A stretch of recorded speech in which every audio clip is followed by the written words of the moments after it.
And we're back, ladies and gentlemen, with Game 3, and we actually have quite a whopper of a game for the final one. We have. We've got a treat for you guys. Something magical is about to happen that has never happened. And LLV, I'm so stoked that you're here, because you're going to get to do a whole new boatload of stats. What? Stats party! Because what we've got for you today is a Swifthawk Agents Army. It's the postman of them all around. The postman decided to show up. Yep, and here's the thing, he's gone 2 major victories so far. They must be pretty good, right? Mate, they're delivering. Rain, hail, or shine, they are delivering. So far, he's got those parcels. He's put them in the letterbox. Postman Pat and his black and white hate is what's going on right now. He's just bringing the pain train up against some Sylvaneth. So super excited. They're just doing deployment at the moment. But before we kick on with this game, which is going to be amazing. So yeah, LLV, you've got some brand new stats to do. At the moment, Swifthawk Agents have played 2 tournament games in the world, and they are at 100% win rate. Yeah. So we'll see how they go. He was hoping to get 1 over the whole event, so that's freaking awesome. But should we go to our man, the love robot from the future, just for a quick update? Yeah, we should indeed. Yeah, Let's good. See what he has to say. All right, we're going to go to the love robot, and we'll be back in a flash. Hello guys, and welcome back for round 3. So I've got an update to start the round on where things are for round 2. So where did things end up at the round? Well, we had a great round, and there's lots of stories in there. You may have mentioned that, you may have seen us refer to the 11-year-old who's playing. She won her round 2. She took out the Gloomspite with her summoning Seraphon list. So win for the lizards and a win for her. So she's 1-1 for the moment. We're going to keep an eye on her, but she's having a great time. Full of sass, I could well attest. She does not give any quarter whatsoever. So she's doing very well, so it's good to see her. Another update on our wooden spoon winner from last year. Pete has now won 2 major victories and got 2 secondary objectives. Switching to Gloomspite worked well for him. So Pete is now up, I think, somewhere in sort of 15, 16 in terms of the tables. So Pete's doing well for someone who was wooden spoon last year. So Pete has gone out quite well. 4 people have completed their narrative cards, so people are getting on all the aspects of the games. Now, where are we in terms of the top tables outside of what we're showing you so far? So, table 1 is Sam Morgan. He's got a mixed order list against a Daughters of Cain list. Unfortunately, I've just realised I've left the guy's name off, so I'll come back on that. Table 2, we've got Luke Cooley, who's running Gobbapalooza. So Luke has been running the Gobbapalooza. He's the first person to competitively run Gobbapalooza, and he's got 2 major victories, including against a very hard Daughters list in round 2. So Luke is doing very well. He's got it going against Matt Campbell. Matt is running Gore Pilgrims. He really knows how to use the list, so that's going to be a tough one for the Gobbapalooza. So that's table 2. Table 3, we've got a man who I know as Lord Tuatha on Twitter. This guy has a absolutely stunningly painted Vanguard Stormcast army. It's in a full native, it's heavily converted. The paint scheme is completely on point and nothing like I've seen anywhere else on the internet. So he's taking his Vanguard army up against James Morehouse and his Phoenix Temple list. So this was the list that lost its Phoenix Guard for the first time ever in the last round, but managed to hold on thanks to the Phoenixes. That was round 1. He's gone and done another win. So he is up on table 3. Now, table 4. 2 names of the scene. One current master, the other the old name of Warhammer Fantasy. So on table 4 we have Dave Kerr, who's got his Idoneth Deepkin list with the 2 aspects of the sea and eels, and he is up against Charles Black and his Dreadwood list. So this is the top Sylvaneth list currently. Charles has been running the Dreadwood, and he has only had to play 2 turns. He has played 2 turns this tournament so far, whereas he has won both of his games on the end of the first turn. So that's where we are in terms of the first 4 tables. So what am I going to do for the rest of the round? I'm going to go around, try and find out a few more updates for you. I'm probably going to do a few more faction updates, so I might go see where we are sitting in terms of the Sylvaneth. We'll keep an eye on the Fire Slayers. We're going to keep an eye on the Gloomspite again. We're going to be going across to the table soon. And I think we are now ready to go across to the table. So I'm going to say bye for now, and I'm going to go run around and get some more stories for you. Cross to the table now. And so we're here, we're at the table. Now, as you can see, the Swift Hawk player, Paul's up the top there. So he's at the top of your screens. And he's got a big old wildwood right in the middle of his deployment zone, care of Bruno, which is, I guess that's kind of what, if you were playing Sylvaneth, you want. You want to be able to plant that in the middle of your opponent's board and then force them to deal with it. The downside is going to be that turn one, nothing's going to be able to teleport into that wildwood because it's going to have models all over it. That's it. So yeah, the Swift Hawk agent player, he's going to be able to, or Paul, he's going to be able to just keep some models in and around there, make sure that no trees can pop up in and around his special little thing. But his special place. His special back place. Yeah. So, yeah. But the danger's going to be, if he moves anything off of that and comes forward, then it'll be real easy for a unit just to teleport and potentially capture that home objective for 4 points. Because we are playing Border War. So for those of you who don't know, your home objective, the one in your deployment zone, is worth 1 point to you and 4 points to your opponent. Both of the side objectives are worth 2 apiece. And then obviously, your opponent's is worth 4 to you and 4 to you and 1 to them. So you really want to protect that home base. Yeah, exactly. So, yeah, it's pretty cool actually. So obviously when the Sylvaneth player deployed his woods, this would be before they would have rolled for science. Yeah. And so it's quite an interesting place to put it. He either got really lucky or really unlucky. I think it was kind of forced by the terrain where he put it. I'm not entirely sure. I might have gone with one of the sides, the flanks, just to offer up a few more options. But maybe he reckons he can summon stuff to there. Well, yeah, I don't think he would have been too unhappy with it being on his side either, because then you got wood that you can use to sling. Yeah. To you got a wood base that you can use as a homewood. So. I see you asking for lists. So let me throw some sweet list love right in your peepers there. Let's have a cheeky little look. So first of all, we're going to look at the Swift Hawk agents, the man breaking the meta and defining a whole new generation of Postman Pat around the world. So here we go. First of all, High Warden, legendary fighter, Anrahir's Claw. Now Anrahir's Claw, I believe that is the weapon that on 6s to wound does an extra 2 damage. I'm not 100% certain. I don't have my malign sorcery. No. I mean, it's an entire army that you don't see ever. The stats say this army has never gone to a tournament, which means it's never done badly, but it's also never done well. And then a couple of Sky Wardens. Now, the cool thing about Sky Wardens is that they have a command ability that gives +1 to wound to every unit within what I think it's 12 inches. And it's still one of those command abilities that stacks. So suddenly all of those, what you're going to see, the Spire Guard and the Reavers that are shooting up to 3 times a model, I think, they can be hitting on 3s and wounding on 2s, which is insane. A couple of Knight and Cantors. Yep. They're, obviously allied in. Yeah. They're going to bring with them the Everblaze Comet. Yep. Which is pretty useful. Piece of equipment. Oh yeah. Well, we saw in the first game how it just absolutely shit mixed an Ideneth army. So yeah. I think it's really coming into its own at the moment with all these models, especially like the Gloom Spike. The Daughters of Cain, where they've got these little heroes that are so key to the army. If you take out the little wizards and little war bosses and folks like that in the Gloom Spike, or the Hag Queens, and then in the Daughters of Cain, you just really cripple the output that the army have got, whether it's they're a debuffing unit like in the Gloom Spike, or if they're a buff unit like the Hags.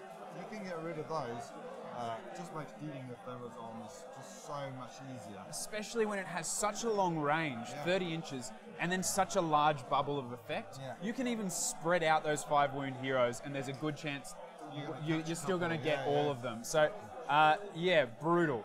And also the auto unbind as well. Let's not forget 2 auto unbinds. That's wicked. And against Sylvaneth, that's just like, oh well, I've cast to bring up some woods. No, you haven't. So I reckon that's what we're going to see turn 1. that's what I'd do. I'd stop the deployment of Woods as soon as possible. 2 units of 30 Spire Guard. I don't know what they do. I assume it's Savage. Well, I'm guessing those are going to be kind of the workhorse of the army, doing the job. And yeah, I'm pretty sure they're also armed with bows, which is real awesome for when you just want to like leave a unit that's going to be problematic.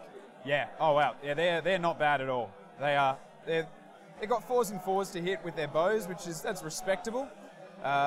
You can re-roll hit rolls of 1 for them if it's got 20 or more models. That's baller. So that makes them pretty good in big old blocks of 30, just for chipping away wounds, especially against Sylvaneth. The Reavers, which I think are possibly the most interesting part of the force, they've got a couple of shots with their bows, 4s and 4s. There's a very good chance that they're going to be wounding on 2s for most of the game with those command abilities. But they can also make 3 attacks if they not within combat range of an enemy unit. So those 5 models that are flying around the board at movement 14 are popping out 15 shots. Yeah, they're super mobile. Mm-hmm. I mean, that's what you're going to see about the Swift Hawk list. It's got some real mobile units in the... oh yeah, especially for Border War. Yeah, they're amazing. And the Wardens. Yeah. Super fast. And the High Warden, the General himself, he's pretty... Well, he's really, really quick, and he's got that cool 6-inch pylon. Yeah. And it doesn't have to be the closest model. Yeah. So he can just do whatever the hell he wants. Hop around, picking out, those heroes, those bomb switches. Then he can get behind the lines real easy too. He's super. Yeah, I like him. And I actually really love the combination of Everblaze Comet and the Shackles there. So it's like, I'm going to drop the Comet on you, and then I'm going to make you unable to get away from the Comet. Tie you to that Comet. That's it's freaking awesome. So what we'll do is we'll have a look at the Sylvaneth list. What we're looking at here from Bruno. We're just going to flick across and have a cheeky look at this other list. So what we're packing with Bruno is we've got a Spirited Durthu. Which is obviously, he's a bit tanky. He's the one that a lot of people turn to when they want to bring out the pain train. General, Gift of Gyran, and as always, you don't do Durthu without Gaia Strike. That's the way that it rolls. You don't do, you never put him together without Gaia Strike. +1 to hit and wound, obviously on his big sword, just makes him an absolute monster in combat. Because that's the thing. People, they always get a ton of attacks with Durthu doing 6 damage and then miss with everything. Branch Wraith, Acorn of Ages, pretty standard. Yeah, get those woods growing. Yeah, mate. Yeah, you need that. You really need loads of trees for Sylvaneth to work. Yeah. Just for bouncing around. Also, it's a really defensive little area, well, a zone. Yeah. Just great for zoning out. Yeah. Sections of the board, really. Yep. So 30 Dryads, 10 Revenants, and then 12 Hunters all up, 6 with bows and 6 with scythes, which you don't actually see that much anymore. A lot more people are leaning on Dryads to be the workhorse of their army, and now there's a lot of people leaning on Hunters were the OG, and now people are going with Dryads a bit more.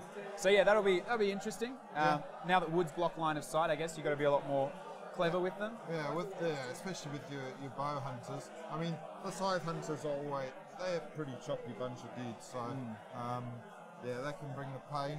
Yeah. The great bows, like I say, you got to make sure when you're picking your targets that those trees that you've just grown haven't grown right between you and them. Blocked you out. So.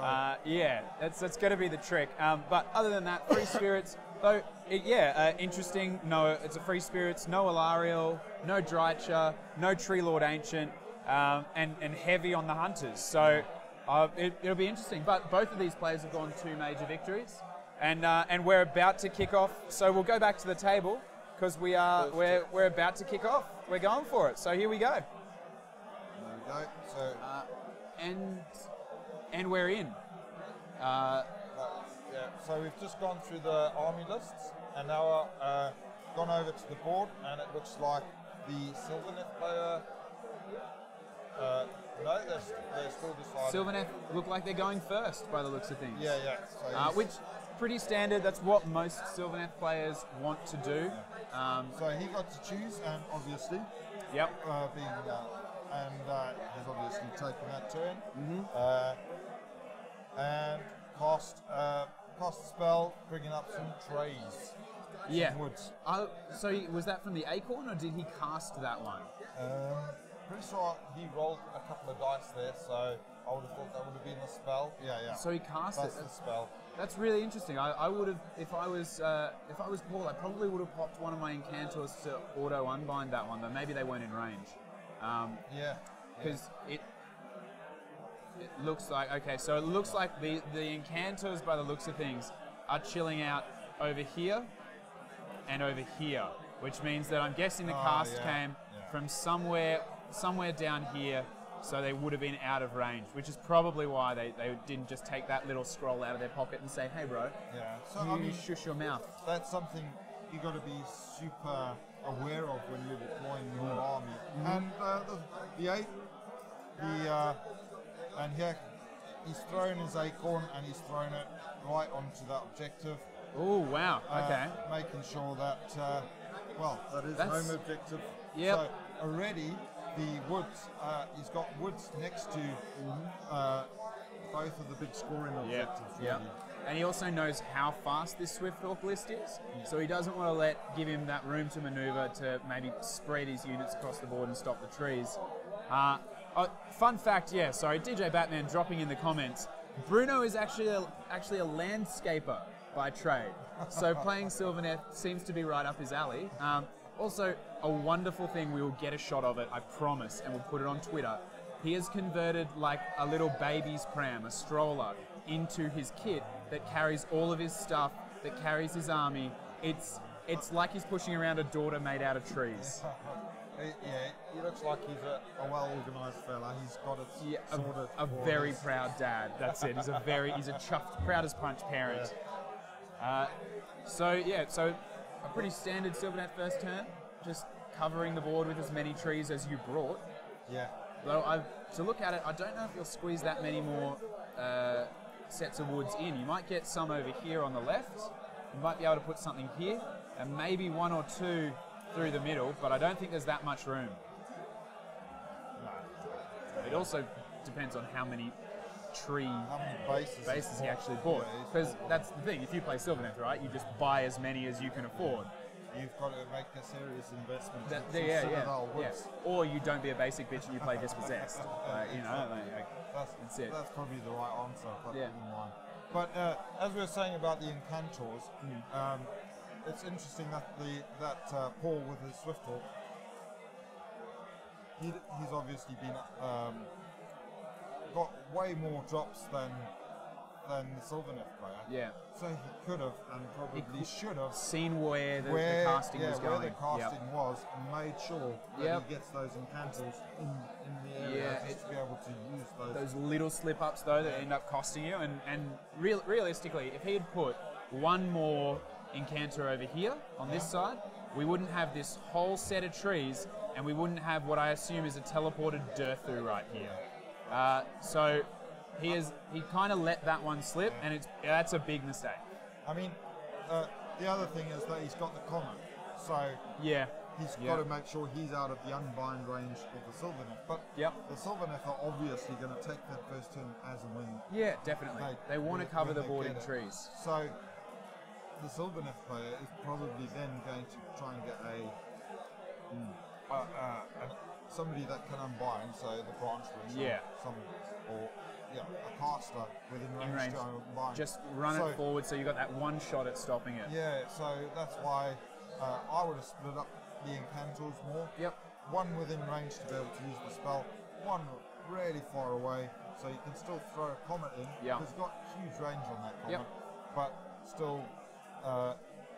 But then forcing the Sylvaneth player, you'd have to split up his forces a bit if he's playing, being aware of how the Comet can affect them. Also, Shackles. Just for shutting down. Yeah, Shackles quite short range, really. Yeah, you want to be a bit forward. So you want one that's forward to be able to use that, one that's further back to be able to lob Comets over the top. Yep. Shout out to Big Old Dog, who just subscribed. obviously likes what he's hearing, wants to hear a little bit more. You bloody ripper. Lovely to have you. And you know, there's nothing more lovely than a big old dog. They are the best ones. They're the ones that you just want to pat and they slobber all over you and you love them for it, which is 100% my experience with my dog. He's beautiful, but God, he has a slobber problem. Now, over on that side objective where Durthu just popped up, I believe, and correct me if I'm wrong, he hasn't moved onto that objective yet, which means that he hasn't captured it. Because doesn't a unit need to move onto the objective to capture? Oh, yeah, that's true. So he's only teleported onto it, so he hasn't actually captured that objective yet, unless something moves to within 6 inches of it. So all these units can teleport, but unless they move...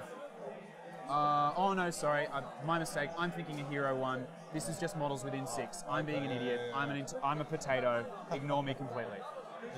Yeah, so the Hero ones, you have to have finished your movement phase within the capturing area, whereas this is just models within 6 inches. Yep. So those models are there. And as we can see, some dryads are coming up out of the roots. Yeah, I don't know if I would have done that. I mean, I guess his plan there is to bunker around the objective and hold it and stop so if somebody charges, Durthu's in range. But, I mean, with say, this High Warden here, if he flies over and hits the unit on the end there, he won't be within 3 of Durthu to pull him in. I probably would have brought Durthu a little bit further out so that he could... and wrapped him up. Made your screen tighter to the definitely, Durthu, yeah. So that if anybody does go into that screen effectively, they still have to fight Durthu. Yeah. Durthu's getting that free round of combat in your opponent's turn. Exactly. Really. So yeah, that's quite a good little. So okay, so if obviously Bruno's committed by the looks of things. There's hunters, like this looks like, I'm guessing that looks like a unit of hunters there. I think we've got Durthu, we've got a ton of dryads, so which it almost looks like a little mountain, so we'll just finish that out there. lovely little mountain top with a tree, just there, beautiful, lovely. Yep, I'm good at the arts. So he's obviously bunkering up around that objective. Yeah, he's decided that's his. And then maybe push on to that. If you're Paul, where do you go? Where do you push as the Swift Hawk? So, well, I mean, at the moment, he's just left the other one really exposed. Yeah, so. And it looks like there's maybe a couple of units. So he's got the Reavers, he's got the Warden, and he's got the unit of Spy Guard and the unit of Shadow Warriors here that can all push up onto that objective. And then he's still got all of these Spy Guard that will be shooting. He's got all of this that can be coming this way as well. So, yeah, it'd be interesting. Do you think that it's? I mean, is it even worth going for that objective on the right? Yeah.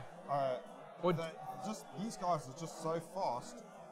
Would you not be tempted to go for make sure you almost retreat back onto your own with your big blocks. Yeah. And then just push straight down the center. True. Go straight for the big points in the middle. Yeah. And then also at the same time taking the one on the left. Yeah. So that's what I'd be tempted at, because the Sylvaneth player has committed a huge percentage of his army to the right. Yeah. But it does mean that the rest of we have got all the Scythe Hunters down here. We do, but they're pretty scary. Here's the question: how many models are there inside of 6 inches of that home objective?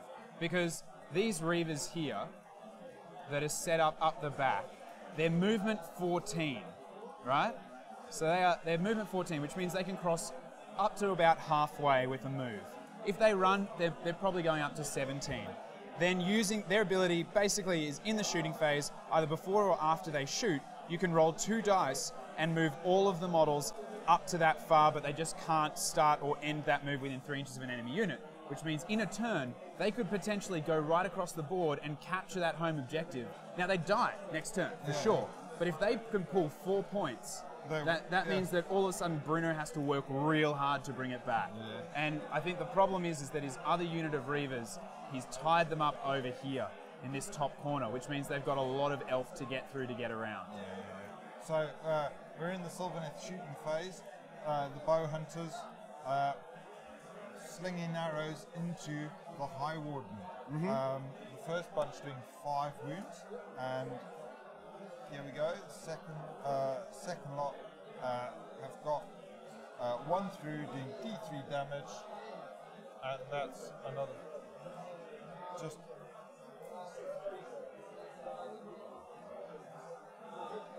LLV cheering on for Paul, obviously wanting more stats to do. Just like, give me more stats. It probably makes it easier. If Paul wins every one of his games, LLV can just put them in as a 100% win rate. And that makes it a lot easier. So I'm guessing that's why he's cheering for the Swift Hawk. So the Bow Hunter's doing a total of 6 damage, I think, in that shooting phase. 5 from the first bunch, just 1. So that's going to leave him. That's going to leave him listing. Not doing too great for him in the air, I'm guessing. The High Warden, sorry, he's only got 10 wounds. Yeah. So he'll be real unhappy. I mean, so we did see him make quite a few save rolls there. I think there were 3 of them that he saved overall. D3 damage. He's only got 4 up saves, so that would have been a 5 up save. So those 5 up saves have been worth there. He's done some good raiding there. He done good. You done good. Yeah. But I think targeting the High Warden might not have been the move. It's kind of scary, definitely, but I think the power of the army comes from those 2 Sky Wardens, because they're the ones with the command ability that gives every Swift Hawk agent unit in your army, they've got the pennant, which gives, you can add 1 to wound rolls for all units from your army that are within 16 inches of the model. So if he's got 2 of them, which you can see they're here and here. And 16 inches. 16 inches, so a massive bubble around those 2 units. He's giving so many people a big old +1 to wound, and any ones that are overlapped by both of them are getting +2 to wound. Wow. So it's awesome. So he'll be doing great with that. So I think that's got to be the worry, because Bruno's left a lot of units inside a line of sight. That's a great buff. It doesn't even cost a command ability. Doesn't even have to turn it on. It's just a flag. It just is. He waves a flag and people go, I should sharpen these arrows sharper. And then they're like, why didn't you just do that before the battle? They're like, I didn't see a flag. Yeah, that flag. That flag, man. You know what? That's an inspiring flag. This is it's awesome. I don't think either of these 2 players expected to be at the top tables or on a stream, and it's great. They're partying hard by the looks of things. Loving it. I mean, we did see that Swift Hawk agent yesterday playing in the Tasman Cup. Against a Stormcast list. A tough Stormcast list as well. Pushing him all the way to the wire. To a priority roll on turn 5. So, amazing and just remarkable. Just outperforming whatever, everybody's expectations. Although, how can you have expectations when you don't know what's going on? So, so good on Paul. He obviously knows how to roll those cuboids and push those baby toys around. He knows War Dolly's back, front and centre. So it looks like the objectives have gone to... it looks like he must have got 1 model just in range of that left-hand objective as well, which is going to... I believe that's going to have taken him to 5 points for that round. No. So it's just the 2 objectives held just by, the 2, so he scored a 3. Our table boss is... so the table boss is just really enjoying changing the colours of the LEDs. He's got carried away. He's got a thing with buttons. He's going to push them all. He's got a button pushing fetish, and he's gone...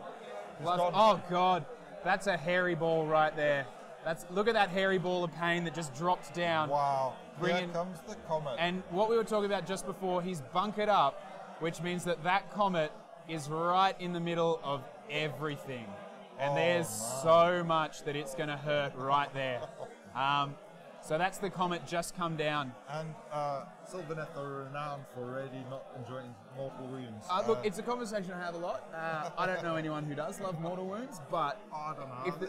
Slanesh. No, they don't like it either. No, really. Not really. No, unless it's happening to their heroes. They prefer just straight up regular wounds. Just well, if it's mortal, it's not enjoyable. It's like. But if it's a regular, please beat me. Yeah, I'm into that. That excites and feeds me. Yes, the Comet cast, and it's come down in the middle of where all of those units are. So rolling to see just how much damage they're all taking. Which means that I'm guessing Bruno didn't pull a unit up into here at all, just to get in range to have an attempt to dispel. So yeah, that's going to be rough. That's hella rough, especially because it's going to do that again at the start of the battle round before those Sylvaneth have time to get out of dodge. Keep pulsing. So the fact that it's happened in the second half of the round, just means he gets to get some double goodness out of that sleep boy. Yeah, for those who've never been kicked in the balls or don't have them, the pulse after the kick is often worse than the kick itself. So he's got after 8 for a good little while of a solid nut shot. But it does look like we're going to be rolling in.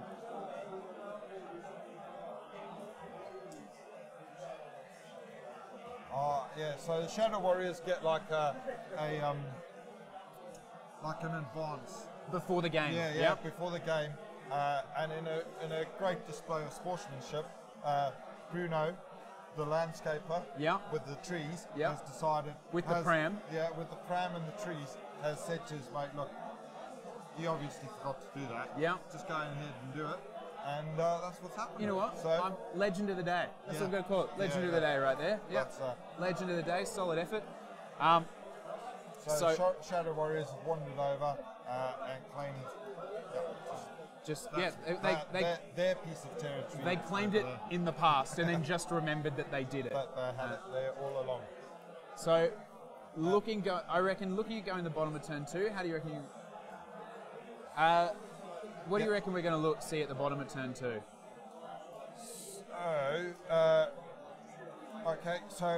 We've just seen our spell cast as well. So we've got a Mystic Shield on to those Shadow Warriors. They're in cover. They're hiding in cover. They've got a magical shield. They're real happy. Them out. So obviously, Paul looks like he's going forward. I want to see whether he goes with the tactic that we were talking about. Yeah, I think he's missed it. Just looking at where he's going, I think he might have missed it. Yeah, because he's left that hole open. He had to do it with this unit here, and they had to go all the way to about here to get within 6 inches. And I reckon they could have done it too.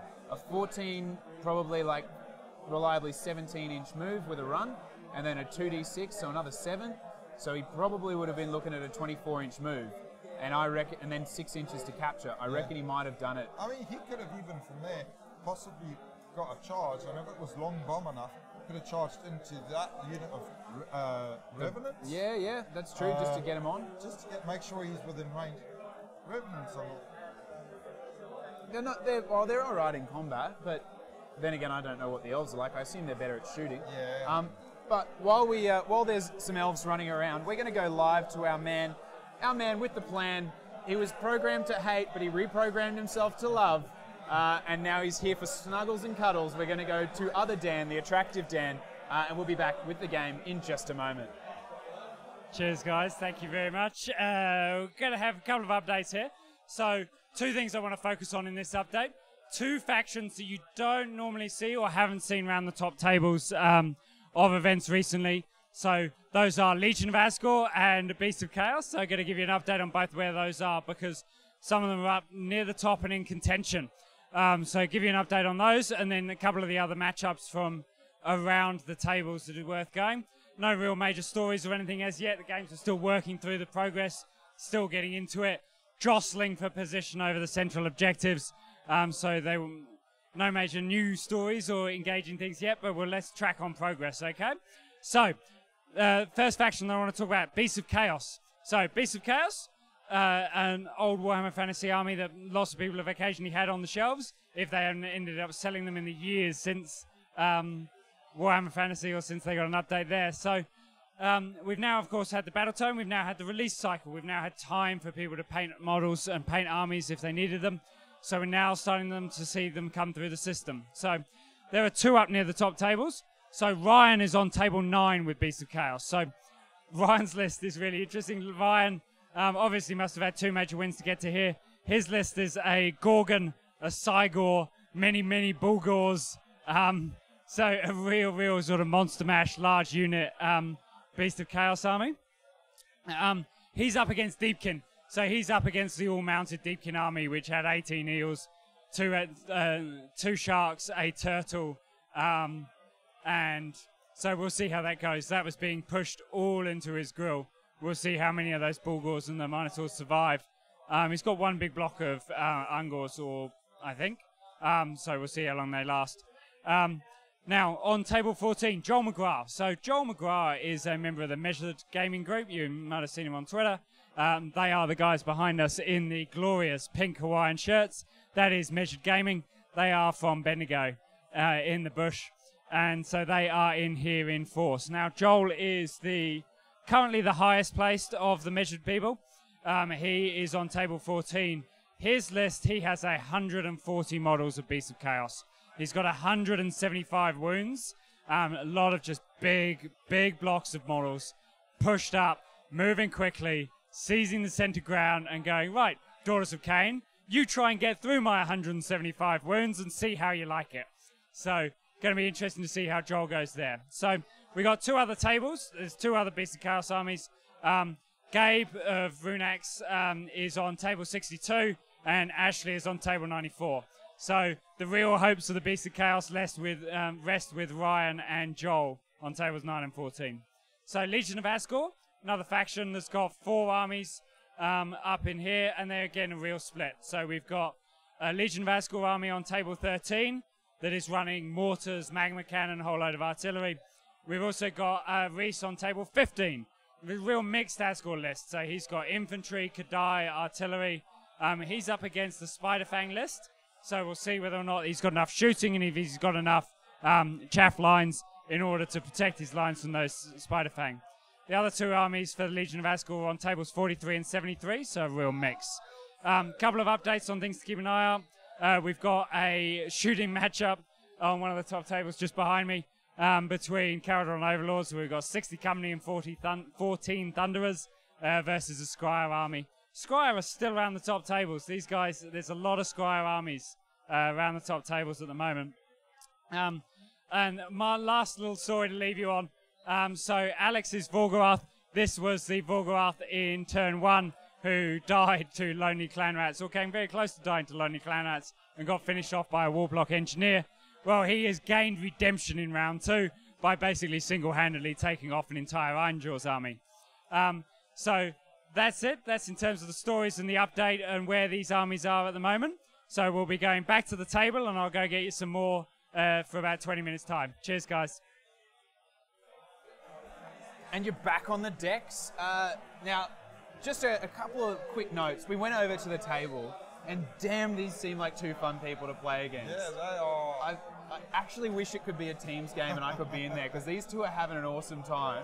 They're literally just cacking their guts out and playing a wicked game of War Dollies. So I'm a bit jealous, I won't lie. Yeah, I'd agree. They're grinning away. They're having a great time. It's a competitive game. It's tight, but they're actually enjoying themselves, and that's the perfect game of War Dollies. LLV pointing out that Dan probably has a label on him somewhere with a serial number. I tried to see it, but it's obviously hidden someplace that he's not showing us. I just follow him around and I wait for him to recharge, and then I just take his wallet and stuff like that, because like an electric car, he does need to power up after about 20 Ks. And given that he's just walking everywhere, he does that distance real quick. But that's how you get abs that good, I guess. If you're just joining us, or if you, I don't know, went for a little drink, welcome back. Swift Talk Agents, breaking the meta, setting the stats, playing Sylvaneth, free peoples without a Lariel, or a Tree Lord Ancient, or a what's his nuts? Spirit, the Angry Girl, Drycha. Yeah. She's not here today. So here we are at Cancon. It's Corticory, Canberra, and this is game 3. Game 3. First day, and here's our matchup, ladies and gentlemen. And Swift Talk Agents. Swift Talk Agents, 2 major wins. Two major wins against lists so far that we 100% expected them to get pumped by. First list was a 20 Sequitur, 10 Evocator, Garviel Shoreheart, short charge list. Tabled them. Wow. Tabled them with it. Second game was against Khorne. I believe it was Gore Pilgrims with a whole bunch of with huge flooded amounts of models. Yeah. Finished that game, got the win there as well. If he can take out Sylvaneth, he's just going to work his way up the ladder through progressively harder armies. It's remarkable. What would people say if these guys came away with a big trophy? Mate. Oh, like that's like setting difficulty to insane, and then crushing it. I bet you there's a lot of people out there that have got Island and Blood sets. They'll be digging those. Oh yeah, you bet it. You bet they will. Yeah. And also those piddly little bows, just flinging some shots, have killed a Kurnoth Hunter. Like that's not too bad. The only problem is, like, he might be doing damage and he might have all these abilities and he might have 2 major wins, but it looks like he's only going to score 3 points, which ties him up with Bruno in this round. Yeah. And I think Bruno's major issue is that his entire army is over here and is over in this little clump. We'll go green because that's a nice way to do it. Oh, that's an arrow. We don't want that. We don't want that. We want this one. His entire army is over here just about. He's got, I think, 2-3 characters, a bunch of hunters, a bunch of dryads, and right smack bang in the middle of it here, we've got that comet, which at the start of the next battle round is going to pulse again and just do a ton of damage. That's right. So he has got a scary bunch of the hunters with the scythes. Yeah. So. Which probably isn't a bad idea. No. Leave them at the back just to make sure the objective stays yours. But they have to look after this, so they're not going anywhere, really. But they also don't have that many models, so it wouldn't take a lot. Obviously, we've got these Revenants. I think it's a block of 10, which... the idea is probably to keep them back and teleport them late game, I would guess. Yeah. So, decent amount. And somewhere around here is a character. It's probably I think it's there. Oh, okay. So that's the branch raid. Yeah. So the witch is on the right-hand side of the board, unfortunately in range of the comet, and the other one is in that kind of that middle area there. So very consolidated, which really plays into the old comet. Well, but I think as well, like the first turn from both players looks like it's like the start of a boxing match. They're just throwing out a few punches, a little bit of a test. Right. And then I imagine once we push into the next turns, they're going to start to push on. What we didn't talk about, though, at the start of the game was obviously the realm that we're fighting in. So we're in Shaiish for this round. Yeah. Now, there's a couple of command abilities here. One that I think will be real useful to both of them, which is Soul Force Sacrifice. Yeah. So you pick a hero and then a friendly unit within 3 inches of your general. Sorry, not a hero, just your general. And you can allocate any number of wounds to the unit that you pick, and for each one you allocate, you heal a wound back to your general. So that old bloke on Griffin, who just took an absolute licking... From all of those arrows from the hunters, he could heal up pretty quick. Yeah, you could just look at one of his mates and be like, hey, come over here, I want to talk to you for a second. Like, what's that, boss? And he just sucks the life force out of him. He's like, I'm really sorry, but I was just so thirsty. It's Australia, it's hot. And the Realmscape feature as well, life leeching, which, not likely, but in your hero phase, you roll a dice. On a 6, you get to pick an enemy unit that costs D3 mortal wounds. Yeah, that's... There's a few little 4 and 5 wound heroes in the Sylvaneth list there, and it wouldn't take a lot between the Comet and that to scrape them off the floor. So,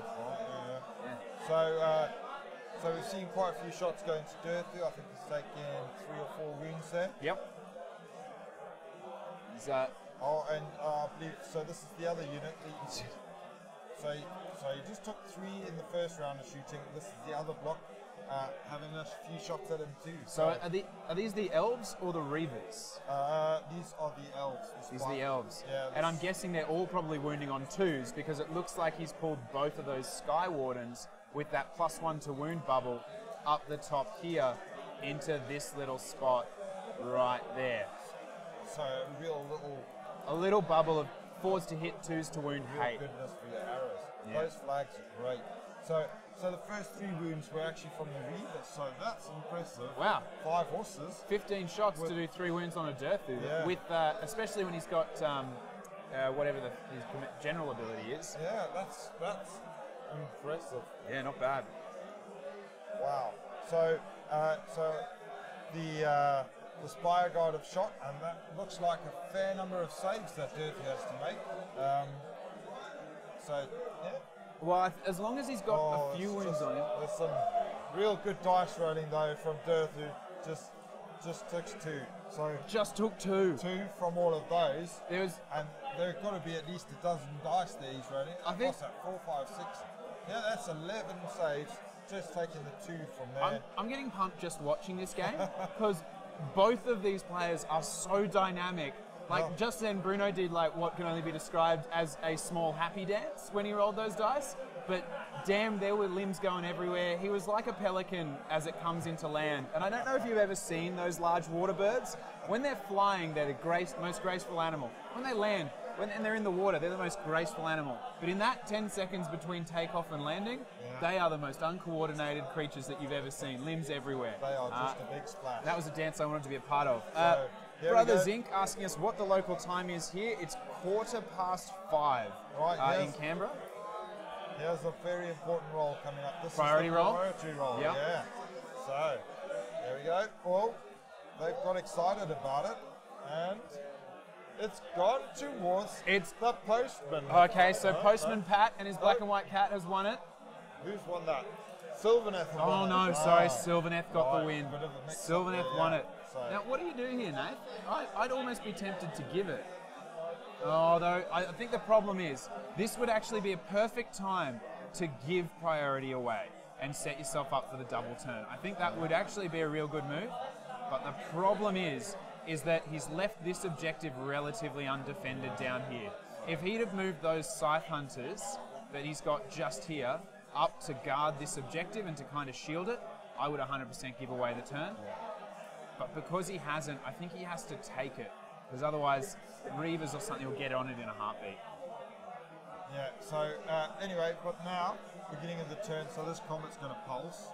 This Comet, like a bad kick to the nads, it's going to whomp out. He's going to struggle to walk. He's going to say, oh, mate, I just need a second. So, I mean, he did roll pretty poorly for the first pulse. I think he only did 1 wound to Dirty or 1 wound to the Branchwood. So, I think he's going to hope he's rolling a few 6s to get a bit more damage going. But, yeah, I mean, that's going to make the Sylvaneth player think about it a bit more. The Sylvaneth player was pretty stoked to win that roll. He was dancing around. You mentioned the dancing earlier. Mate, let's get him onto MTV because he'd suit there right good. Or maybe Nickelodeon. His dancing probably isn't quite their level. He'd do great with kids though. So Gitley, I've probably pronounced that completely wrong. What are you taking to this one day that you're going to? And why isn't it dispossessed if it's not dispossessed?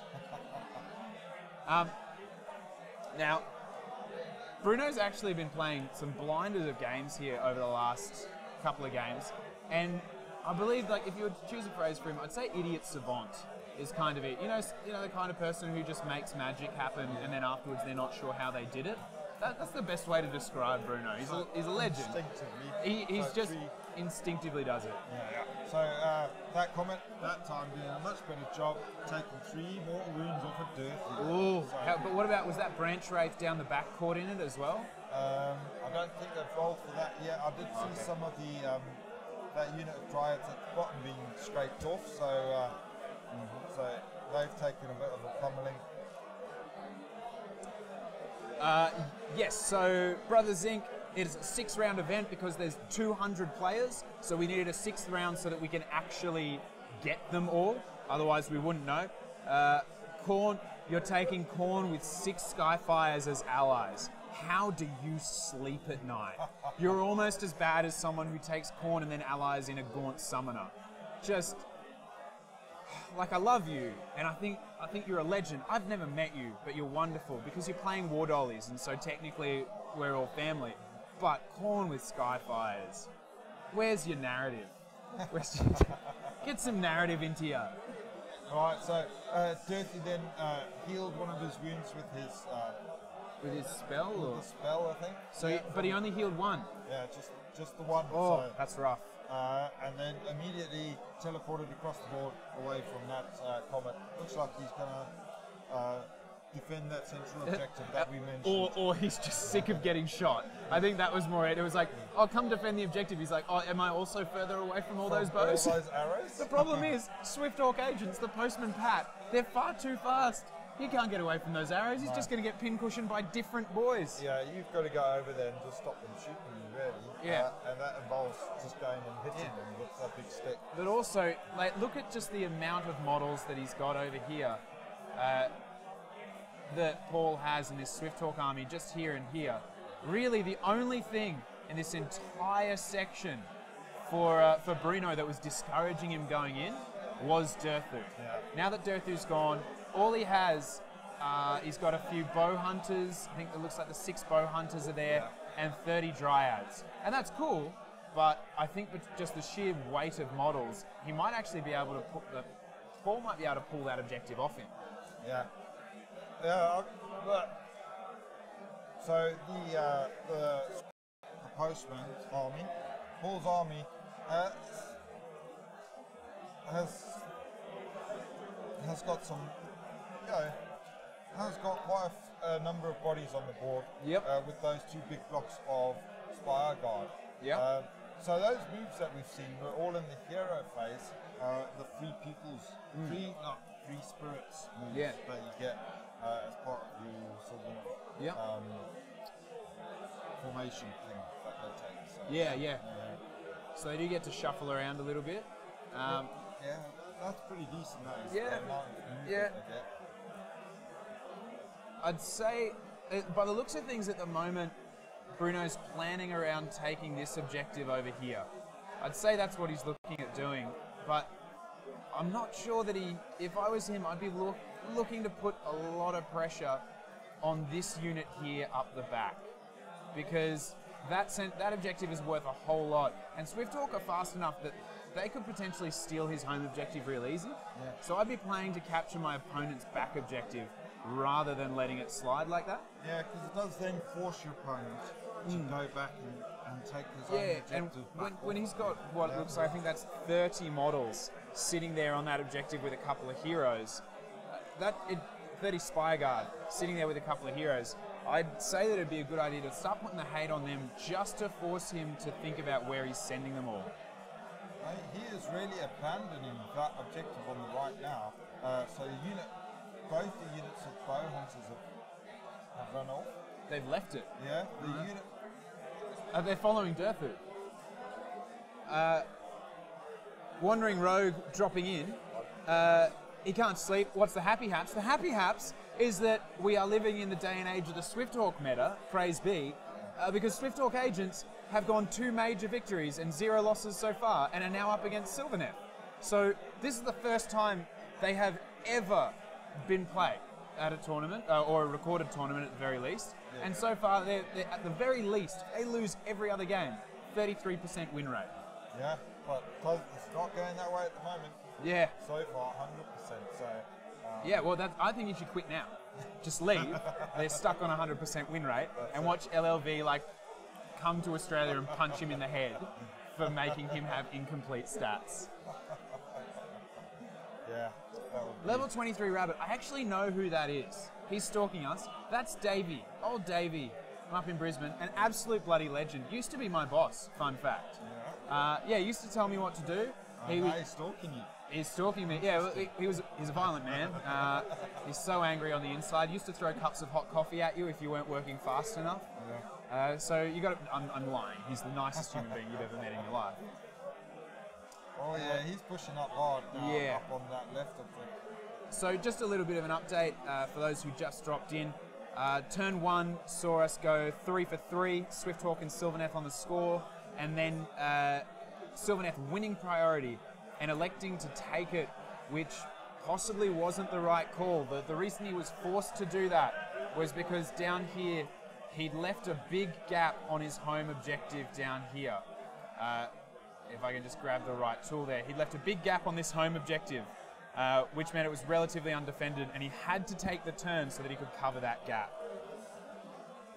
So, and now really committing on the left, whereas previously we had said he's left the left exposed, and now You know what? He's all over. He's decided not to do anything by half measures. He's like, I'm either going to go all in on the right or I'm going to go all in on the left. Hopefully soon he decides to go all in on Paul's home objective and score that big 4 points. So, well, I mean, he has still got a sizable force of dryads on the right. He's got so many dryads. And a lot of people will say they're the workhorse of the Sylvaneth army as well. Even Tim, the tactical toolman, who I don't even know if he's watching, the original idiot savant from Sydney, playing Sylvaneth as well. So he might even have some words of wisdom for Bruno when he gets back to Sydney. I'd hope so, or he'll just drink him under the table, which is usually his move. Tactical alcohol. A common strategy used by Australians. That was what they attacked you with last night, wasn't it? So, yeah. Yeah, I didn't see you without. You were double parked for most of the night.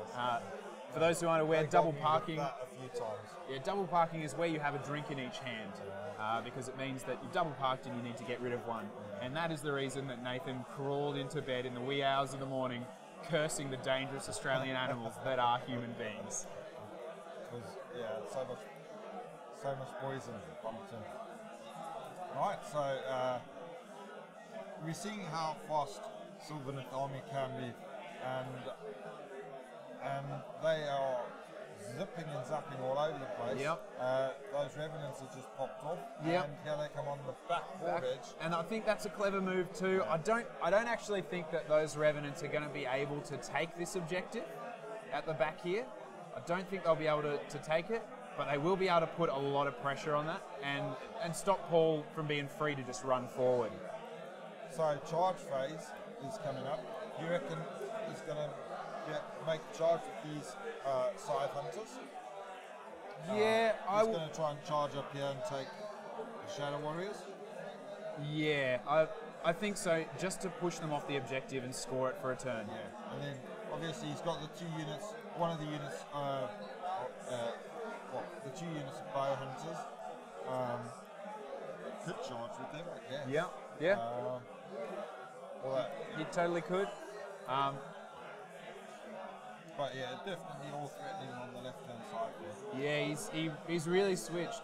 The thing is, the left-hand side, he's got between the hunters and Durthu moving up there. He has the damage output, but he doesn't have that many bodies. I think these two blokes are actually talking about like planning where and when they're going to drink after this game. That's a couple of legends, right? Yeah. Like, that's two guys that you want to go and have a beer with. Right. Mate. Okay. So Bruno has just confirmed to the table with a look on his face of a confused man who doesn't understand what's happening, and he just gave me the international symbol of I don't know what the fuck I'm doing. But he is actually doing quite well, which is the thing. He's an idiot savant. Yeah. I think he's in the driving seat personally. Yeah. At the moment, he's the one asking the questions, and Paul's the one who has to come up with all the answers. Chuckle Buddy. Hey, mate, how are you doing? I've missed you. You're a lovely person. Let's get you and Scrivo and the whole gang on, and we'll have a little family reunion. It'll be wonderful. How is it over there? Because it's bloody hot here. Currently 39 degrees. Rob is dead. That's why he's not here. He's a shriveled husk of a corpse, and so we've replaced him as the two that can handle the temperature. Because as they say, if you can't stand the heat, get out of Australia. He's looking fresh though, for a corpse. Looking quite fresh. He's definitely got a glisten on him. A healthy sheen. He's got a healthy Australian sheen. Wow. The man himself has something he'd like to say. Well, not to say, but more to show. So we're just going to go to him right now. The life.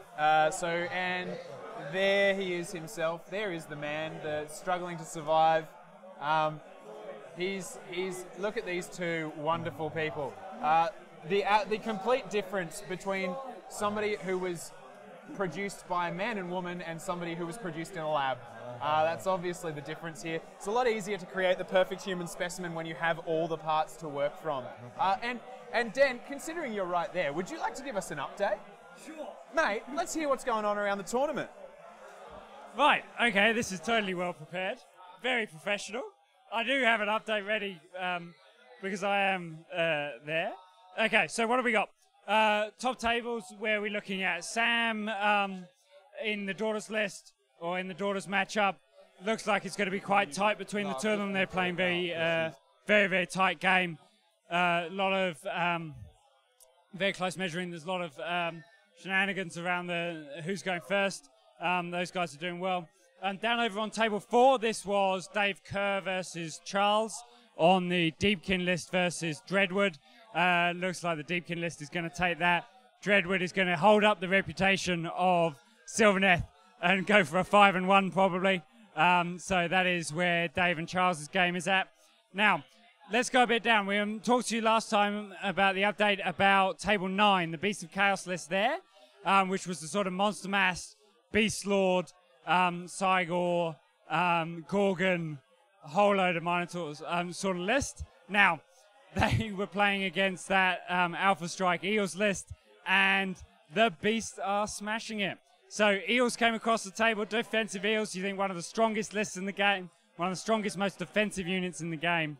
And Beastlord just came in and smashed it. Beastlord went, I'm not having any of this. Took 3 Eels out in one fell swoop with 12 damage from the Beastlord. The other Minotaurs came in out, took out the other 3 defensive Eels. 6 defensive Eels that had charge, like just wiped out of the board by the Beasts. So the Deepkin charge has come in, it has bounced, and the Beasts of Chaos are pushing back. So it's good on that one. Another update down on table 17. So table 17 is, didn't catch the guys' names, but is a Fire Slayers list, a large Fire Slayers list, as you'd expect, large amount of infantry, in a delightful icy blue against a 50 Grimghast Reaper list. And all the Fire Slayer player has done is basically move up to the center of the board, create a crescent blocking off the 2 side objectives and his home objective, and he's just contained the Reapers in behind, and taken off one of the units of Reapers. So Fire Slayers still not to be messed with. Those hard stunties take some getting through, even if you've got 50 Grimgrass Reapers. So that was an interesting sight. Last sort of quick updates that I've got is down on table 95. Table 95, we've got 99 tables at this event, so we're getting down right at the bottom of the table. Who do we think is going to be on table 95? We have Free Guild versus Free Guild. The 2 players up against each other. These are the only Free Guild players at the tournament, as you'd expect. These guys are absolutely loving it. The amount of banter on the table from, quite frankly, 2 of the best painted armies that are here. On a delightful table, these guys are just going at hammer and tongs for the pride of Sigmar, for the pride of the Free Guild. Obviously, some form of internecine civil war amongst the free cities. And these guys are just going hammer and tongs at each other. Both of them have got pretty much full narrative bingo cards. These guys are having a blast, and they're fighting to see who is going to be the true Free Guild champion down on table 95 and having an absolute blast for it. Okay, well, that's the updates that I've got for the moment. I'll go and try and work out, get a bit more. So we're going to go now either from me back to the desk or back to the table. No, back to the desk. It's Dan and Nathan now. Cheers, guys. Nice one, Dan. Thank you very much. Oh, again, he's programmed to love, and thank God, because if he was programmed to break hearts, he'd be ruining them and left, right and centre. That gorgeous man. Most attractive Dan in the hall by far. I'm proud enough to admit it. Yeah, he's a very good-looking man. So, is he a man? Or is he a man? If we cut him, would we see metallic sheen underneath that perfect flesh? Probably. Although he might be a liquid metal Terminator and it'd just grow back. I've seen Terminator 2. I know how he operates. Yeah. Right, so welcome back to Cancon. Yep. Over here, Canberra, Australia. 39 degrees. Ooh, baby, in the shade, as we say in Australia. 39 degrees in the shade. And yeah, we've got an amazing matchup here. Swift Hawk Agents versus Sylvaneth, both armies with 2 major wins. So Swift Hawk Agents, they are currently setting the meta for Swift Hawk. They are. That is an army we have not seen at a 5-game tournament. They have no recorded stats. Yeah, not that anybody's seen in Age of Sigmar 2 that we know of. So, this is, well, it's just super interesting to watch.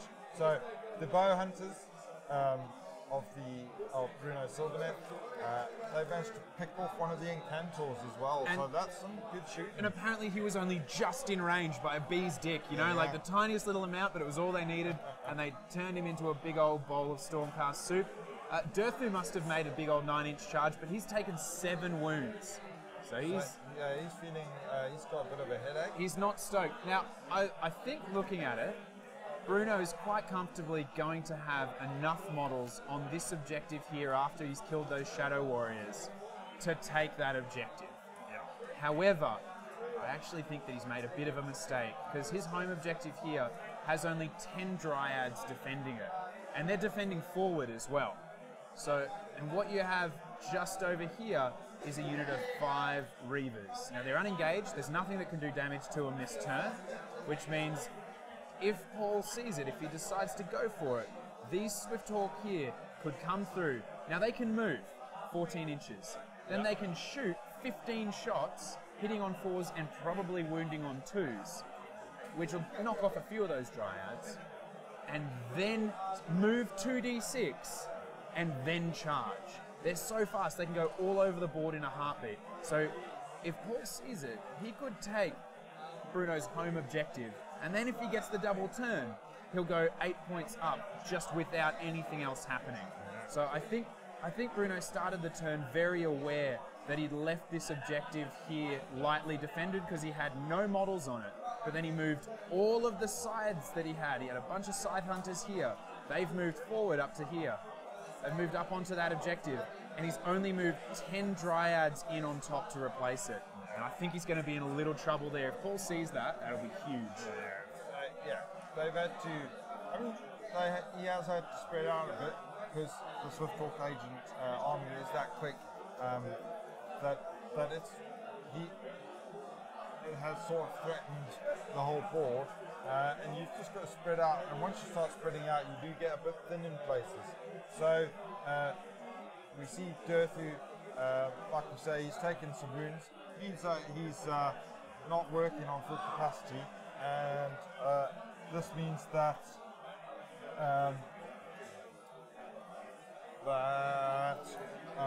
he's only been able to kill 3 of the Shadow Warriors. Oh, really? Only 3? Yeah. Durthu not being his best self. He didn't come along today, obviously wearing his power pants. Even though he's got Gaia Strike, he's just struggling. Cut to Jet Cam. We can't cut to Jet Cam, but what we are regularly doing is cutting to better Dan Cam. And he is just as gorgeous as a puppy dog. He's got brilliant round eyes because they took the eyes of a puppy when they made him in a lab. So it looks like... puppy dog's bumhole. The colour of a puppy dog's bumhole. Right, so... It looks like a puppy dog's bumhole. That's a good thing, you know. Yeah. That's what you want to... It's what you want to be thinking about when you're seeing it. So I think these Shadow Warriors here are going to be very lucky to see the end of this turn. Yeah. Like we were saying, Durthu only managing to kill 3, but there are 6 side hunters in there, and they will probably knock the socks off of those Shadow Warriors. Yeah. Very true. Yeah. So. The Shadow Warriors they're sneaky. They're not bad. They managed to scratch a few wounds off someone, but I don't know if they're going to be able to do what they need to do. They're not there to. They're not a tank unit, are they? So. And again, I think the big question at the moment. I think this is a foregone conclusion. If we look over here, I'm quite confident that we're going to see Bruno easily take this objective. Yep. I think that's real simple. The thing that is going to be a lot more telling is whether Paul notices this. He sees that objective defended by only a handful of Dryads, only 10 Dryads, and that he has this entire unit of 5. Now, there are only 5 of them, but they could clear that unit of Dryads and take that objective with pretty average dice rolls. So it'll be up to whether Paul sees that in the next round. Yeah. And can capitalise on it. So he's got the super mobile high warden as well. That's still true, hanging around at the back. He has taken 6 wounds though, unless he did a Soul Force sacrifice and sucked the life through the butts of some of his other little elf bros. Yeah, and then I know you could see up at the back in the middle here. Let's see if I can get this thing working now. What am I doing? So over here, this grey base, it's actually one of the Sylvaneth Wildwoods. No, this is the another one of these pennant. Oh, right, the lads yeah. with the flags. Yeah. Oh, it broke off. It broke off. Yeah. He actually he jury rigged it back on, and then I think someone accidentally bumped him, and he went for a dive. Yeah. So those flight stands, as everybody knows, they're a bit of an issue, and that's why you can see him just playing with a base because those birds have come across. See, that's why it's better to play a good ground-faring unit like Dispossessed. They got 2 feet, they got a base, and they just stand there on the ground and they do their job. So at the bottom of that turn, I'm guessing that we're into the Swift Hawk turn 2, and I would say that at the bottom of that, Bruno probably scored 5. I'm not sure if are they into. Oh no, sorry. The Spire Guard have been pulled in by those hunters. So those bow hunters. Yeah. The bow hunters charged forward into combat. What a maniac! So obviously hoping to tie up that unit of Spire Guard, make them shoot. Yeah, I guess. So it's not a bad tactic, I guess. But I think the reason I would be worried about it is that they could just, even though they can't shoot, I would just be tempted. They're not in a bad place where they are. That's not a terrible spot for them. They're effectively shielding this half of the board from getting through. Or you could just retreat them back onto that objective. I'm not sure, because he's got this unit of Spire Guard here that if he wants to play safe, they could just move around to the left and control this whole little corridor. He could bring that other unit of Spire Guard there and effectively shut down and protect his own end while pushing forward onto Bruno's objective. So yeah, it'll be interesting. DJ Batman bringing up the fact that the Kiwis were champs yesterday, winning the Tasman Cup. Yeah. So New Zealand defeated Australia through trickery. So I don't think that's a bad tactic from Sylvaneth. I mean, it does sort of tie up this unit of Spire Guard, meaning that, like you say, he's either going to have to retreat off there to guard his objective, or they are going to have to just put all their shots into those 3 bow hunters, which might not be the optimal unit for them to be attacking. So, yeah, don't think that was a bad move.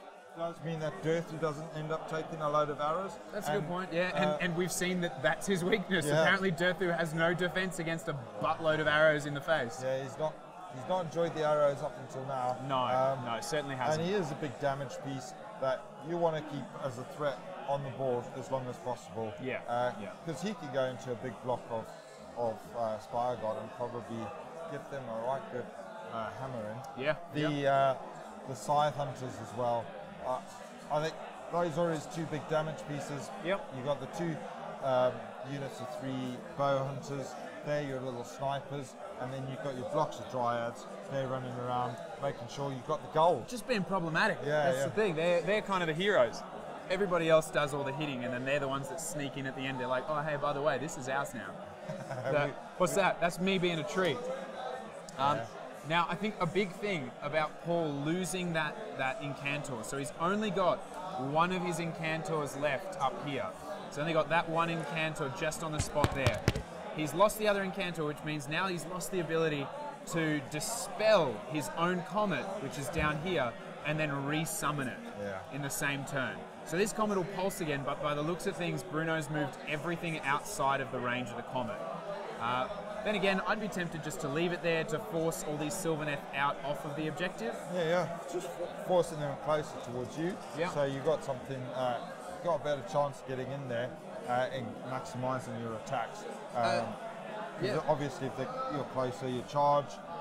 lets you get more of your models into that fight. So Karchev saying you've never seen a Swifthawk list in action and that it's ace. You're 100% right.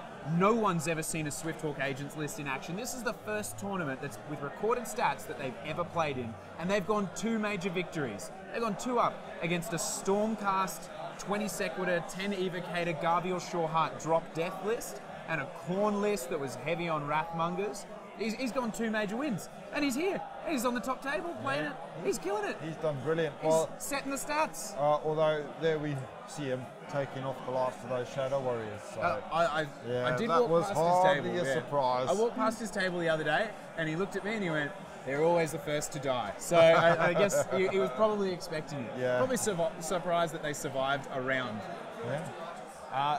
Seeing that though, I would, it's pretty comfortable to say Bruno's going to go up to 8 points at the bottom of this round. So he'll go from 3 to 8. And that means that, Paul's going to have to pull something out. I don't think he's going to get either of those objectives back easily, but he could quite comfortably sneak through and pick up Bruno's home objective. Yeah. So, I mean, the Sylvaneth player has played...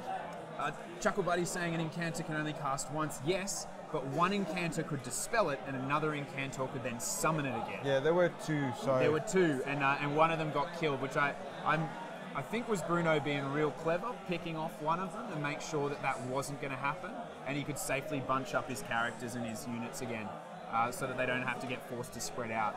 Either it was a really good move, or it was just a really dumb strategy, and who even knows what he came up with. So so Sylvaneth, I think. I've got the edge on the game at the moment, let's see what Paul with his Swifthawk agents can do to bring it to make stuff work. And I do think the tactic that we've been banging on about a bit is going for that central objective. It is. I think the reason he's also got to do it is if he takes this objective here off Bruno, if he comes in and says, you know what, I'm going to have this one right here, and scores a big 4 points for it, Bruno's going to have to either pull back this unit or this unit to take that unit back. He has to choose one of them. Yeah. Which then means that he can push, would leave Paul free to push forward with either of his other units onto those objectives. And I've entirely drawn a face. Look at this. It's just like Mr. Squiggle. Anyone who grew up with Mr. Squiggle, that is a tactical face right there. Sweet. And here we go. Look, he's thinking about the dispelling that comet. I guess maybe if he dispels it, he's thinking about the next turn, maybe getting priority and putting it out again. Well, if it's not doing anything, and if he's he's got no other spells ready that's to true. Yeah, to I mean, cast. he does. I wonder if he's remembered the Realm spell. It's got a casting value of 6. You get to pick an enemy unit within 18, and you take 2 from their bravery. So if you could hit that onto this big old block here, and then do a few wounds with your shooting, that would probably make them run. Sylvaneth, the Dryads aren't the bravest unit in the book. But that means that, but it looks like the comet is still there, so he failed to dispel. Failed to dispel the comet. Yeah. No, that's frustrating. You've not only lost the cast, failed to dispel too. Yeah, so, not used that spell up. But I think that was probably not a bad move. Yeah. He was a bit tactical. He was like, look, the comet's useless there, so at least if I can dispel it and get another one out.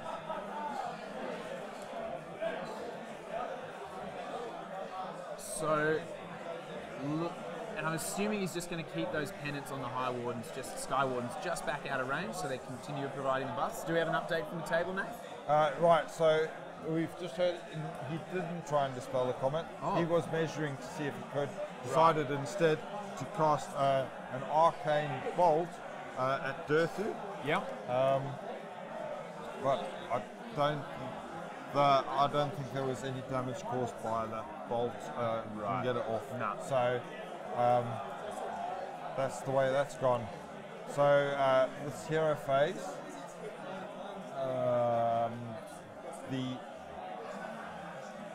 we're moving on to the movement phase. So here you're going to see how fast the Swifthawk agents really are. And the big question, has Paul seen that gap onto Bruno's home objective? Oh, looks like he's going to get his general involved. try and pile into Dirthu with that 6-inch yeah, right. pile. Well, if he can take Dirthu off, that's a lot of damage. Also, he doesn't want to give Dirthu another chance to heal next turn. He's got him down to 7 wounds, but a decent regrowth, and Dirthu could pop back up quite well. So it'd be interesting to see if this Anrahir's Claw. Yeah, Anrahir's Claw. I might be wrong. I can't remember it. I think I might have taken it to an event once. I think what it does is 6s or more to wound do +2 damage. That is what I think I remember from the event where I took it a long time ago. And then, of course, the thing, he's obviously looked at the ability from the penance that give you the +2 to wound. That'll be it. There we go. Oh, what a combo! So, of course, suddenly so he's making that claw, the wounding on 2s. The claw working on. Well, and I'm guessing he's got a Starblade, so he'd have 4 attacks, or a Starwood Lance, which is it's only 2 attacks, but it's damage 2 and Ren 1 base, and it gets better on the chart. It'll be the Lance. Yeah. The Lance adds 1 to wound rolls and damage if it charged, which means he gets 2 attacks. Yeah. So 2 that's attacks. Confirmed from the table. He's got the lance. 2 attacks, 3s to wound. 2 attacks, which would be I think hitting on 2s or 3s. Then they do on 3s to wound. That would be I think, geez, that'd be damage 5. I think that'd be damage 5. My God. That's a beautiful little combo. That's horrifying. He has really worked at that combo. That's nice. Very that's bravo, that man. Bravo. That's insane. Yeah. That postman has got. And it also it doesn't need to charge as well, which is the insane thing. It's just that 6-inch where pile he's gone, that he doesn't need to roll a charge. He can use his run because he can pile in 6 inches, and it doesn't have to be towards the closest enemy model. As long as it moves, it does that 6-inch pile in within half an inch of an enemy unit, which is amazing. Now, it does look like he's noticed that gap that Bruno left him. It was too tempting a target. He's 100% seen this, because look at all of the hate that's coming. You've got the 5 Reavers, you've got the High Warden, you've got the Pennant coming in here, you've got the other Pennant down here. The only question will be, has he left enough here in his home to guard that from the Sylvaneth? Because it doesn't mean squat if he captures it and then loses his own. Well, yeah, it's just depends then whether the Sylvaneth player decides, well, yeah, you can have my home objective. I'll take yours. That's it. Tit for tat, and I still control the 2 side ones, so you know, still quids in. So, but more often than not, you'll find a player, as soon as his back door gets threatened, they go back and they protect that back door. Look, all I can think about is my own house. My front door, big wooden door, I'm fine with it. My back door, shitty screen. So I always worry about someone coming and breaking into my house, and it's not the front door I think they're going to use. So I would be very concerned with someone kicking in the screen door and catching me on the loop. Which I think is what's about to happen to Bruno. Yeah. He's a landscape gardener and he's forgotten about the back door to the house. He's left it wide open. to coin an Australian phrase. Kachev saying, get that man a goon sack. Yep, it's not only a delicious drink, it's then also a pillow afterwards. So Bruno, this is Bruno's 5th game ever, like, with the 5th time ever with 2,000 points. This is his 5th game ever at 2,000 points. So he's learning. And he's learning quick too. He's been playing a really tight game. So here we are at a 200-man tournament. He's played in his 5th game ever in his whole life. Yeah. This is 3 of them have been at this tournament. Yeah. And he's on the. And he's kicking ass. He's on the top tables. Yeah. His club mates are looking at him like, what's going on? Well, you didn't win any of the games before this tournament. I reckon he's a ringer. Like, he's been playing fast and loose when he's with the boys, and then he's come into a tournament. He's got his game face on. He's brought his little pram trolley with all of his models. Like, for those of you who are latecomers to this event, we mentioned it at the start, and we will 100% get you a photo. He has converted a stroller, like a child's pram, to hold all of his models, and it's got a magnetized tray. Yeah. And when he pushes it around, he looks like a pleased as punch dad with his little kid made out of sticks. It's wonderful. Yeah, you might have noticed in one of the update shows that we have off of our sexy Dan. Yeah. He was actually playing on the table just behind him, so right in front of us. Yeah. And they were dancing around, whooping and hollering. He's having look at that. Look, there was even a sweet move just now. Every time I look at the table, they're dancing. Dancing. Biggest smile ever on his face all the while. He's having a great time. To be honest, it's actually wonderful to see. There is nothing more fun than seeing two players who are stoked when things go well for their opponent. They just love the game so much, they're getting so into it. They want to win, but they're here to have a good time as well. The Reavers have just fired their bows and arrows, and we've got no Dryads left. The Dryads have all been mowed. Those Reavers have brought submachine guns to this battle. Bruno gave him an inch and Paul's taken a mile, as they say. He's going to take that back door, he's going to slam it shut quite firmly. And there we see that the move that the Reavers get after they fire their 2d6 bow shot. Closing in on. And then they can still charge, which is ridiculous. Bruno's back door. Bruno, mate. When you listen to this back, we love you, but you've got to shield the back door a little more. And so all that's left now is this wee little. It's probably a branch in which. It's got this, it's got the little scythe. So maybe a branch witch or a branch wraith. And she's branch wraith. Okay, from the table, branch wraith. Yep. So she's all that's left defending that objective against those. They don't even need to kill her. No, they just need to just charge in and stand there and say, "We'll have you gold." And then the danger's going to be for Bruno here. He got the double turn and the way he capitalised on that was by taking the other side objective off, which wasn't terribly heavily defended, to be honest with you. If the double turn goes back to Paul now, if he wins priority, he'll take that home objective for another round, and he can happily start putting pressure on one of those two other objectives. I'd be real worried if I was Bruno. It's the problem with leaving the back door open. Is you get surprise guests, and you don't prepare. You don't have a cheese platter. You don't have enough crackers. No. So we're just getting an update from the table now. Yeah. So shooting phase has continued. I mean, we've seen this bit of movement. Obviously, the beginning of Spire Guard, they're locked in combat with the bow hunters. So they've got to shoot them. They're within 3 inches. To be honest, they're probably not that disappointed about. They were either going to be targeting the bow hunters, and the bow hunters picking off an encounter last turn. I'd be tempted to just leave the spy guard in there with them, because I think that actually denies the bow hunters more than it does the spy guard. It's probably not a bad trade. They're also... Well, that looks like a lot of hits as well. They'll be wounding on twos as well. They brought their telescopic sights for their bows today. That was quite impressive, because that was 4s. Normally it's 4s and 4s, but they get some re-rolls.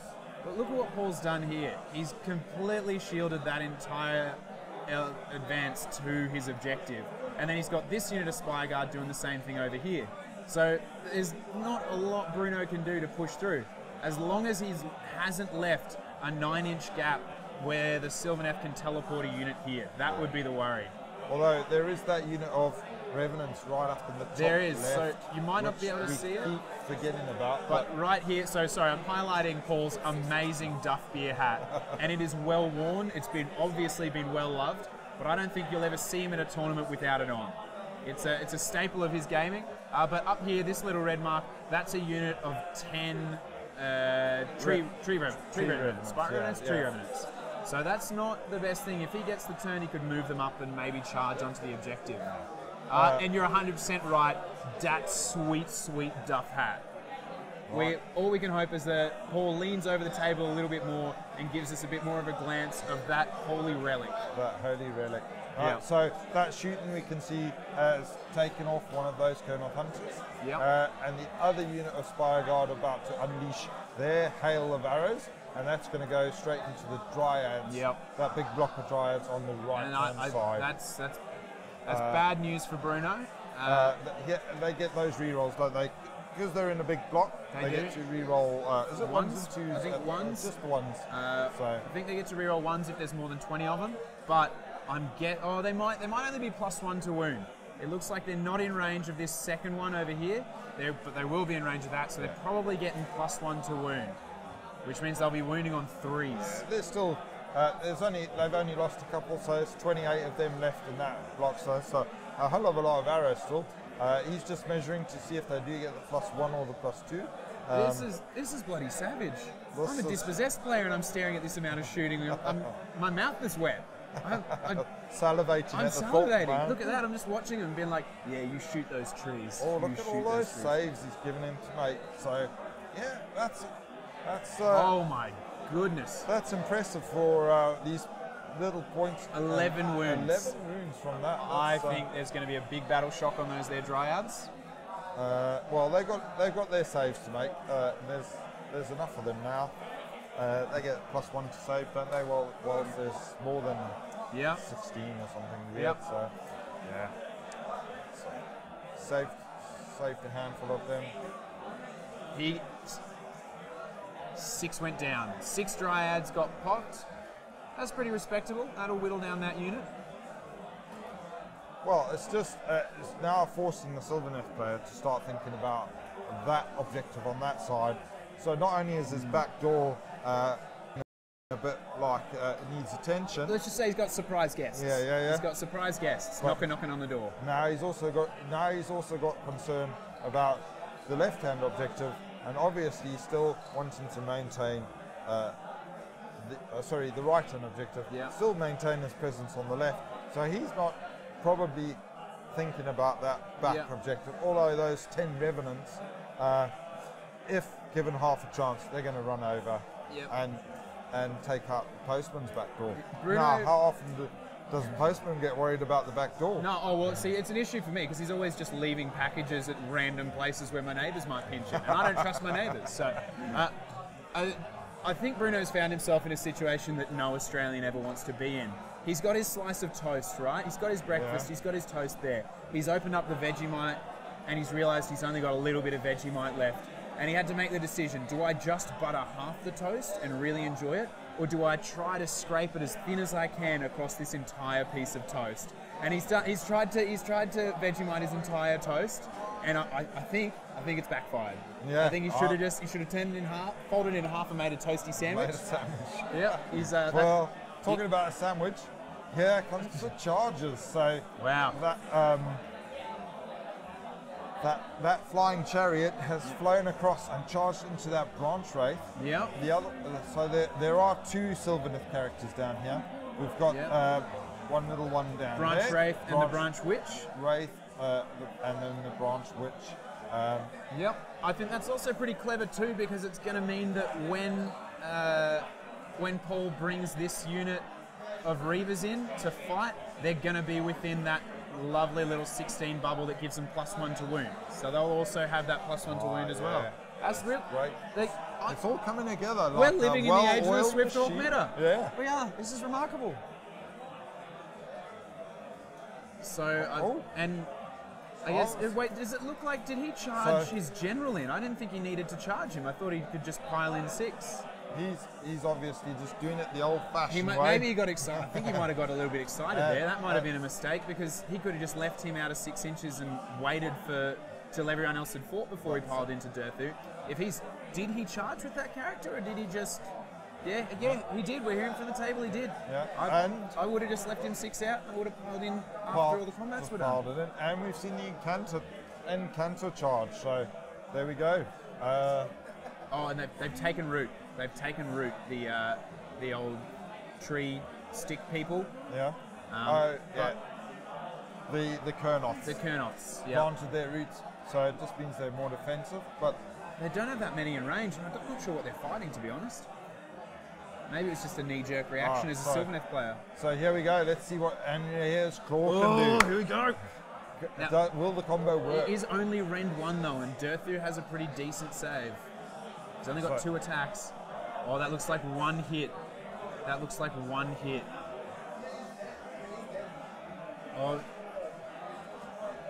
So it'll do 1 hit. Minus one Rend and 5 damage. 5 damage. If he fails this save, Durthu's cooked. They're staring at each other. It's a manly look in the eye. And they're dancing, but I don't know what happened. There goes Durthu! And Durthu just got absolutely shit mixed. He's got unreheared clawed to the face. There it is. There it is. My God. Bladeful. Wow. Wow. That was... those postmen. They are really... Mate, he's delivering. Rain, hail, or shine. He is delivering, son. Oh, wow. That's insane. Pretty sweet. That's unbelievable. What in all of the good fucks is happening? How are Swifthawk Ancients doing this? I need a drink. I need a break. We're going to go to lovely Dan. We're going to have just Dan. Dan, do talky things. We need to find out what the hell is going on. Do talking things. I could do talking things. It's practically my day job. Okay, so where are we in the middle of the round? We've got a number of very close matchups across the tabletops. One of the ones that I talked to you earlier about was Joel versus Jesse in the Beast of Chaos versus Daughter of Cain matchup. That is going very tight. A lot of Beasts of Chaos have died. A lot of Beastmen have died. But they seem to be dying in the right places, which is important. As we all know, it's an objectives game. It is important to make sure that you are keeping your eye on the prize, scoring the objectives, and everything else is just sacrificable, right? And that seems to be how it's going. But look, it's very close behind us. We're going to see, hopefully get a chance to talk to Joel afterwards. What else? Other updates from around the table. Adam Bird is up with his Nighthorn, so he's doing well. He's on track. Ash is up with his Nighthorn. Adam up against Nighthorn, on track. Ash is up with his Nighthorn. He is doing well. Where else are we? Table that was just over the corner here, KO. So this was the 60 Arcanaut Company and 14 Thunderers list against the Clan Squire Gunline. The Dwarves won that one. Those rats got absolutely shot to pieces, got fully tabled. So the Arcanauts are on the rise here. Now, let's have a look at what other armies are on the rise. We have Phoenix Temple. So Phoenix Temple are on tables 3 and 5. They took the victory on table 3. They look like they're going to take the victory on table 5 as well. So Phoenix Temple, unsurprisingly, incredibly good in scenario play, incredibly destructive, or indestructible, I should say. So they are doing well. Where else? Legion of Asgore, both those ones that I mentioned to you earlier on tables 13 and 15 are doing well. So they, one of the Legion of Asgores on table 13 took off a whole load of Reapers. The other one is doing well, pushing back the opposing forces. Where is Sylvaneth? Now, this is something very strange to me as being a Sylvaneth player. Like, where are they? We have 6 within the 200-odd players here. And they just should be far more of them, in my view. Could be a couple of things. Could be why you want to travel with Wildwoods if you're traveling cross-country on a plane. Might be thinking about terrain, the fact that here each player each table has 6 pieces of terrain. Players then place 3. Means you've got limited options for your terrain when you are a Sylvaneth player. Now, this might be a theoretical concern, but looking around the tables, Sylvaneth players are getting a lot of woods on. Some of the top players are getting 4, 5, 6 bases of woods on, so they're still giving themselves plenty of options to use the Wildwoods, to navigate around, to block a line of sight. And this is being seen in the Sylvaneth results, right? So we've got Sylvaneth currently on table 3, which was Dreadwood, and that's gone. Oh, so table 3? Table 4, sorry. And that's the one that's Charles Black, who's just gone down to Dave Kerr. So he'll be dropping down the tables. But we still have Sylvaneth up on tables 11, 12, and 16. And so Sylvaneth's still very much up the top. So given there's only 6 of them here, and 4 of them are in the top 16, Sylvaneth are still doing well and performing well. So what else do we have? On table 1, so this is the Sam Morgan mixed order versus Eddie Mcmichael. I did look his name up this time. Sorry, Eddie. Eddie Mcmichael with his Daughters of Cain list. So the Daughters of Cain are pushing hard. They have pushed the mixed order well back, and it is looking good for Eddie. Sam's got there's a gaggle around. I can see Sam scratching his head. There's some shaking of heads. I don't think it's going well for Sam on top table. Final wrap up before we go back to the boys. Have to shout out to my boys in Team New Zealand. Team New Zealand doing well this round. We got a couple of 4 of us competing across the 200, and we are doing well. So Lee and Sean. So Lee, our Sylvaneth player, is up on table 11. He looks like he is currently up against the Gloomspite list of Pete Bickford, who was the Wooden Spoon winner last year. He's running to our top Sylvaneth player. And Lee's looks like he's going to get the win. Sean Bates with the Anvils of Heldenhammer list has had 3 wins, 3 major victories, and 3 secondary objectives. So he is shooting off the board. Very tough game against against Gore Pilgrims. Blew him off the board.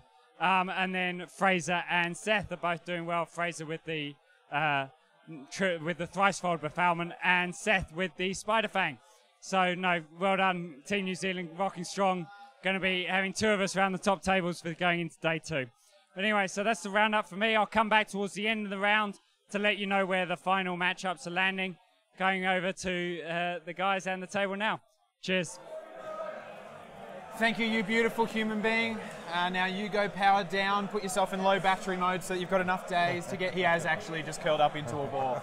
I believe that's his offsetting. So, table... lighting up. Yeah, welcome back to Cancon. Yeah, welcome back. Well, it's amazing. Yeah. This Paul with Swifthawk Agents taking on Sylvaneth, both armies on 2 major wins. Swifthawk Agents have never played in a competitive tournament where we have any data on, and they're currently on 2 major victories, potentially going for a 3rd. Yeah, it's been an interesting little spell while we were getting that update from Dan. Yeah. And we've had a look at the table quickly. The Reavers, when they did that 2-inch, the 2d6 move after they shot, they actually managed to move a couple of models up within range of that back objective. So they did not need to charge. Didn't need to charge. Now, personally, I might have charged because there's Bruno has right here.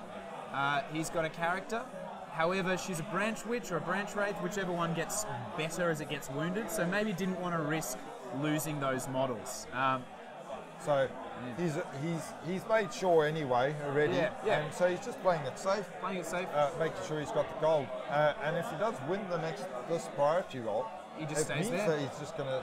He can unleash a few arrows in there, but he's still he's going to max out on those scores that you can get from taking your opponent's just back. being there, 4 points. So now, big news from up here as well. So Paul's general charged in, and in one attack did 5 damage due to Anrahir's Claw to Durthu, took him off the board. That's where this big gap here was. That was a Durthu. And on the other side, you have a whole unit of Scythe Hunters here, and 1 Bow Hunter here. Now what happened, this poor Scythe Hunter on the end swung back at the general, but only did the 3 wounds. 2 attacks went through, 2d3 damage, rolled 3, which meant that Paul's general survived on a single wound. Survives yet another day. Now, on the other end, up the other end of these Scythe Hunters, there are 2 little Swifthawk Agent Reavers. Now, here's the thing. They're not engaged by the Scythe Hunters. They're engaged by the last remaining Bow Hunter. But they're closer. But they're locking this unit in, so they're stuck through the middle there. Now, and that's where Paul put them in there and was like, yep, well, they just have to survive. As long as one of them survives the end of the round, even if Bruno wins it, those Scythe Hunters aren't going nowhere except retreating. Yeah. So it's tight. It's anyone's game at the moment, because even though Paul has scored Bruno's home objective, he's still only getting 5 points for this turn. Oh, it looks like the Incantor and Spire God combination have managed to pick off another one of those Bow Hunters in the middle there. You're kidding. Well. So, are we seeing Postmen take down gigantic sentient trees? That's what's happening. They must need some more raw materials for those envelopes. Well, what do you make paper out of? Something. All they're seeing, you know what, it's coming up to Easter, they're seeing greeting cards. That's it. They're going to turn it into pulp. They're going to mass produce it. They're just going to stamp it all with season's greetings, love from your friendly neighborhood postman. And that's the plan, I'm guessing. There you go. Oh, so Battle Shock and the Dryads, obviously they took quite a face full of arrows. They took a kick in. Yeah, and so a few more of them decide this is not the fight for them. They're like, oh my god, they're using our own bodies against us. We're off. Yeah, they're out. They're like, I don't want this. This is not what I'm interested in. Oh, this priority roll is going to be. Oh, we got a priority coming up. Is Rob alive? No, Rob died. The heat killed him. He's gone. He's a withered old sack full of bones. You know, in the first X-Men movie, when that dude turns into the big water thing and then explodes, Rob did the opposite of that. All the water left his body. And he imploded. And he imploded into a big old sack of potatoes. All right. Is Nighthaunt the only death representative? There's 200 players here, and I think about a quarter of them are playing death. The boys are once again probably talking about what they're going to drink after this instead of rolling dice. Just more to show. Just how big a legends these are. Yeah, Matt. Oh, Matt, that's it. The priority roll is not a priority, and so yeah, captures the home objective. 5 points to Swifthawk. So yeah, he's. So you see the Sylvaneth controlling the two outside objectives. They're only worth 2 points each. That Postman Pat and his mates, they've gone Postman for Paul. Yeah, they've gone for the front door and the back door. Okay, sorry. So we're really quickly going to the reporter camera. We've got something big news, and we're going. Rob's bringing it in. He's bringing the reporter camera in. There we go. We're watching the priority okay, roll. we're actually seeing them. These are the boys right here. They're saying hello. Okay, yeah, that's it. Oh, it has gone to the postman. The postman, take it. That was a good moment. Postman Paul has taken priority. You didn't even need the dice there. You can just see how big these two legends are in their game. Larger than life. It's amazing.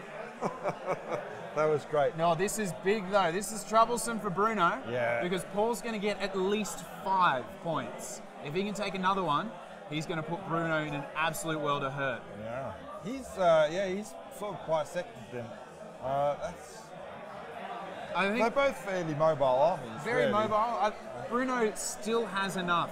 He's still got a full unit of Scythe Hunters. He's got a couple of Bow Hunters, and he's still got a reasonably sized block of Dryads. So he's still got it in him. It'll just come down to whether he can actually make it work. Now and when Bruno had the double turn last, he capitalized on it pretty well and took both of the side objectives. Now that Paul's got the double turn, it'll be interesting to see what he does. Yeah, Postman Paul, he doesn't have a black and white cat. He's got a black and white dice, and he uses it to ruin your life. He brings you bad news. He's the bad news postman.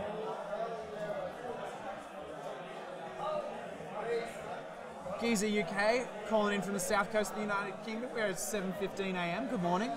How are you? Hearing some lovely dulcet Australian sounds, like the sounds of 1,000 people playing war dollies in a big old aircraft hangar. So it looks like the Incantor's cost, is it Spirit Storm, his spell? Probably. Sure. Why not? Yeah, Spirit Storm, which is a big AOE spell, which does mortal wound to every unit within that range. So, wow. So okay. where he's charged into that little area there, he's actually affecting quite a lot of units. Yeah. Oh, the flasks. Is that it? No, it's Spirit Storm. Right. It's his spell. So that's his spell. Yeah, the spell on his war spell. Yeah, it's one that you don't see very often. No, because I have had it used against me, and it's because that's the one that people only like. You charge him in and you break the flasks, and then he dies that turn. He's a sacrificial Lamington, as the New Zealanders would say. But this is his magic. So that's cool because there's quite a few units within that area. Yeah. Especially with a lot of them being broken up. So yeah, there's some mortal wounds coming in from there. Oh, that's actually pretty heavy for him. It does 1 mortal wound to every unit or every enemy unit.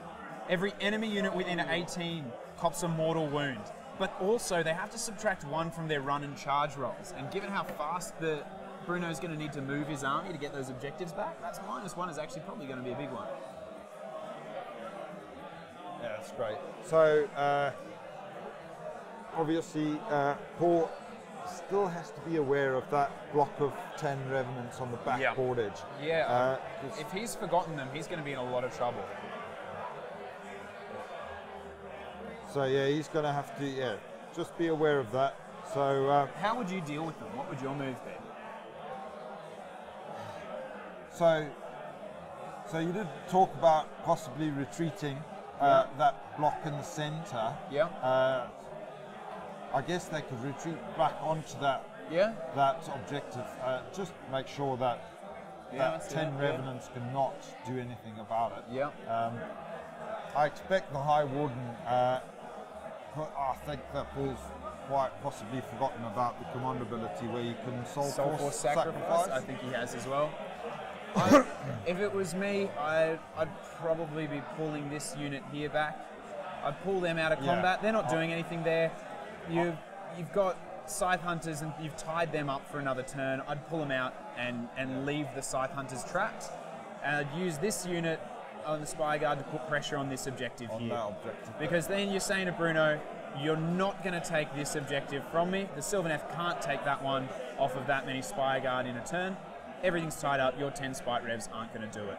And then over here as well, you're telling him that if he doesn't do something, those Dryads are going to be in trouble.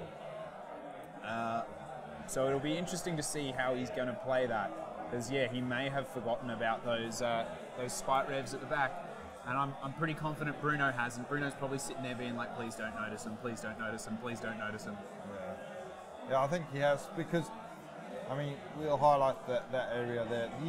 These guys here, they've got a great chance of getting into the postman's own back door and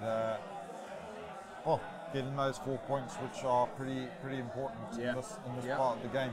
The other thing, so I would drag these guys back to protect your own block. And then looks like you've drawn a pretty little flower there. That's lovely. You're an artist. I'm an artist too.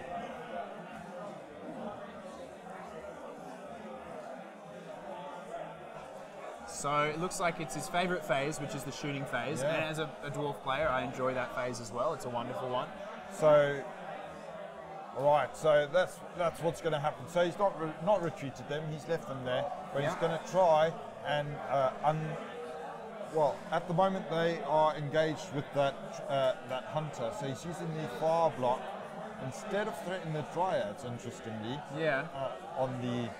so the Dryads, this unit of Dryads, instead of threatening that with his arrows, he's going to pick off this fella. You know why? I think he's hoping to kill that fella and then use that unit of Spy Guard to shoot those... to shoot the Scythe Hunters? To shoot the Revenants. That would then, Which actually would be clever, because if it works, the problem that he's made is that if this unit of Spy Guard doesn't kill Bruno's hunter just here, then this unit, his other unit's going to be locked. They're not going to be able to take care of him. So he's basically, it's a great play. It's a bit of a gamble. But it's a gamble. Personally, I think if he'd retreated that unit out, you guarantee it. Yeah, you know that he can't take it off you. Move. But I, as somebody who uses Iron Drakes and gets to fire a lot of shots, sometimes it's real hard to retreat out and sacrifice that much shooting when you know how damaging it can be. He's obviously trying to maximise the amount of shots that he can get out of his army, and so he's gone the riskier route, but it's more fun, I guess. So go for it, buddy. Mr. Sneezy, looking for the lists. Real sorry, those two are the lists from our last game.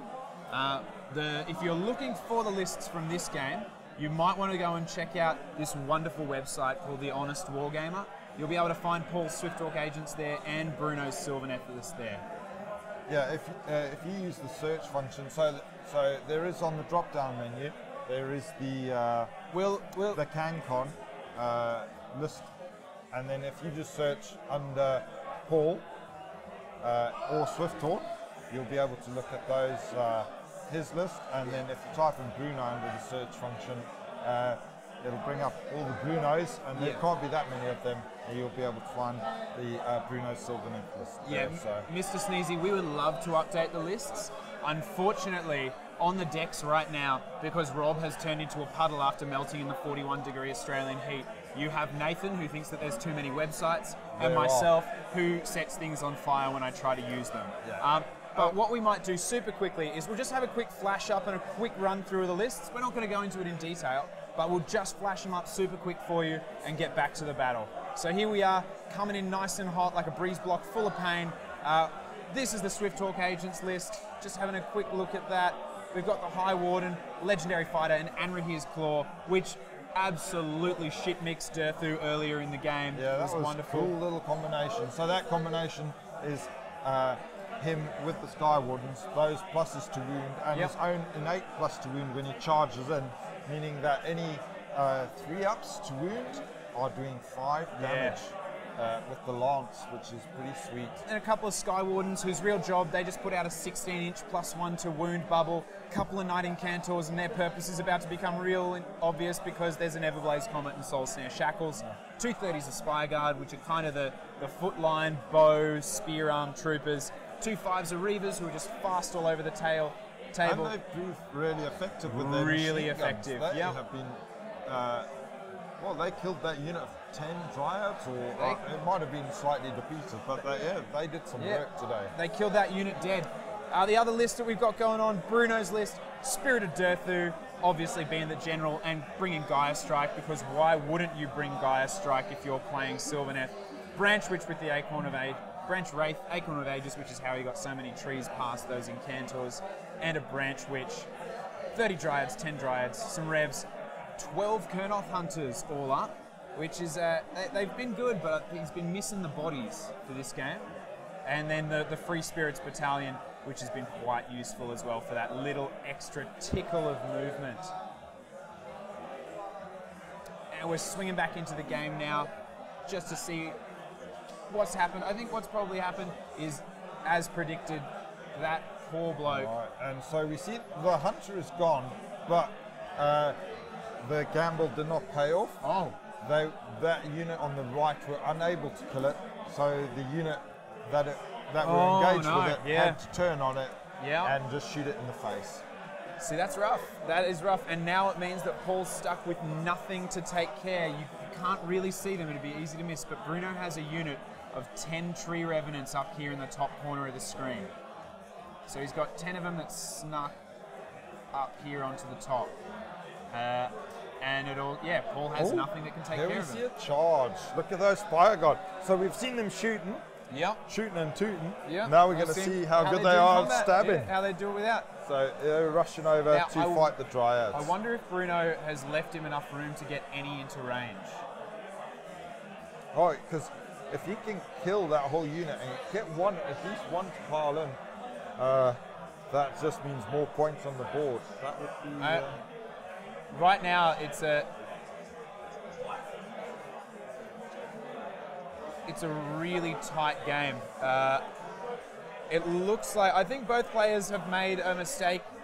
Bruno in turn 2 leaving his home objective open, and I think Paul might have just made a pretty sizable mistake leaving his objective unsecured as well. Yeah. And what he's done here actually is also a bit interesting with the activations. I would have thought he's going to try and activate his general first. Does mean that the Dryads are going to get an activation in against the Spire Guard, and Dryads are not that bad in a fight. No, it does, yeah. So sorry, who's going first? So, well, he's still doing the charges at the moment. Right. So it just looks like he's going gung ho. Everybody's going to charge. Well, you know what he might be doing? He might be saying, I'm going to leave the back door open, but I'm going to take every all the objective. other doors. So I'm going to score maximum points this turn. So even if you do take 4 points off me at the back, that's all you're going to get. Yeah. Which, I mean, we were both thinking that the safe way was doing it, but we forgot one thing. We're not postmen. We don't know how they think. But very aggressive. I've met a few posties in my time, and I've met some that were lovely, but they could also punch a beer just as well as anybody else and punch someone who got in their way between them and the letterbox. Looks like we found another one. Yep. Yeah.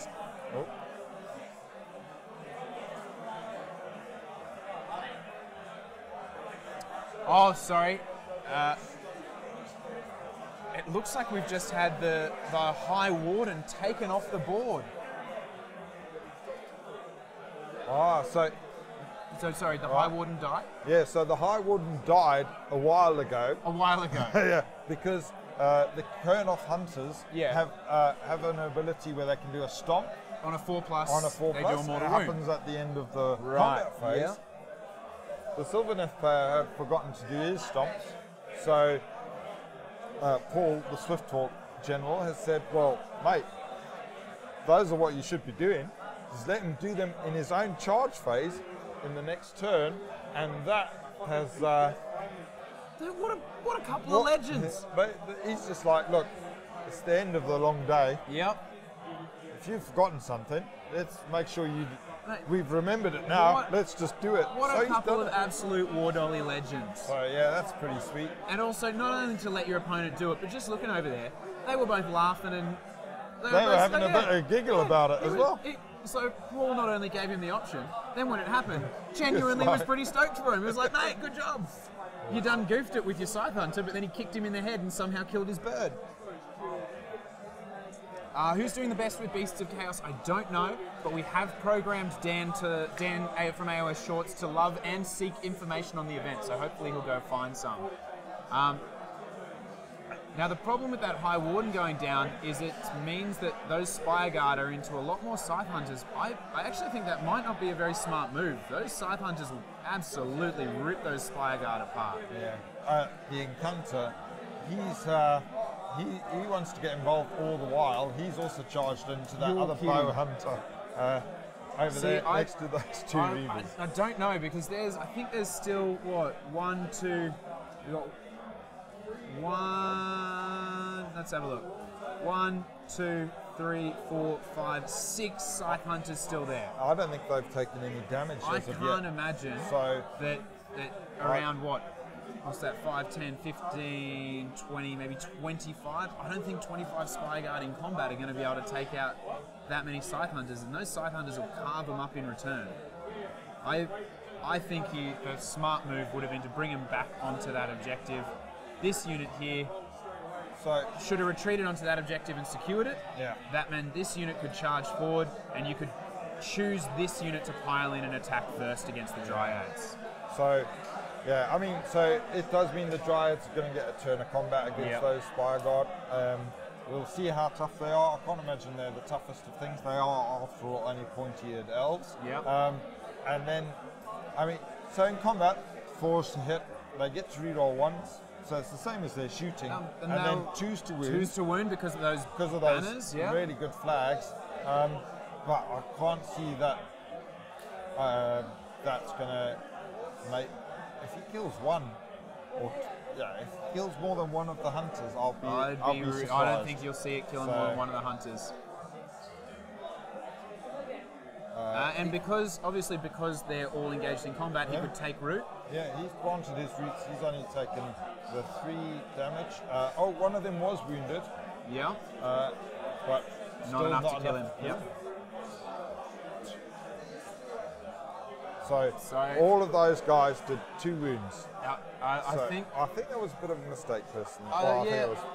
That was a big one. I think, like we were saying, both players have made a bit of a tactical error. Moving them into combat was a big one. I think. They should have gone backwards. They should have gone back because he would have comfortably been able to take 7 points this turn. Yeah. And Bruno would have been in a tight spot taking back all of those objectives. So he is really effectively giving that unit of Kernoff Hunters a free round of combat because they should not be fighting in this combat phase. True, they should be tied up. However, here's the thing that I'm wondering. Does he have a command point left for Inspiring Presence and a hero in range? Because maybe he's charged them in to tie up the Kernoff Hunters. If one model, from the table, does Paul, the Swift Hawk army, have a command point left? He should do because he has. I don't think he's been using command points. In fact, his general died. Yeah. So he's got one. So maybe the plan is to put him in there, and if a couple survive, command point it so that Bruno's big the only big hitters left in Bruno's army, those 6 Scythe Hunters, are stuck in combat with them on a 2-point objective. Yeah. So, could be that. So he has 2 command points, which probably, maybe that was his plan. And actually, I just saw him point to that unit and say, and I'll be needing them here. So it sounds like that was his plan. He's very aware of what's about to happen. I mean, those Colonel Hunters, where they got a decent rend and D3 damage, there might not be any left for him to command point Insane Courage. Yeah, it's really hard to inspire something that's not there. So. You're just basically screaming at a dead body, being like, hey, great job. I think you might be on it. And they're just sitting there flopping around mid-death. Yeah, I do think that was a mistake, and we're about to see the fruits of that. Is this the Dryads? Well, yeah. So I think. Okay. So end of a long day. The Kurnoths have decided they need to attack before the Dryads. Oh no! So the Kurnoths have decided to attack the unit that just attacked them. Which was not necessary. Game 3, that's the problem. You get to game 3 and you still got to bring your A game. Yeah. Bruno had a chance to capitalise there and he's let it slip. You know, like Eminem taught us, you only get one shot to not miss your chance, and I think he might have just missed it. He needs to go and get Mum's spaghetti on his sweater. I mean, at the start he looked calm and ready to drop bombs, but now he keeps on forgetting what he wrote down. Yeah, so it's pretty basic error there. If a unit has attacked you,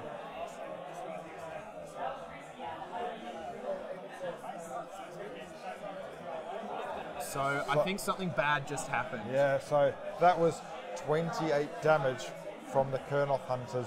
Christ on a bike. Well, that unit started with 30, and I'm assuming it might have taken a couple of injuries.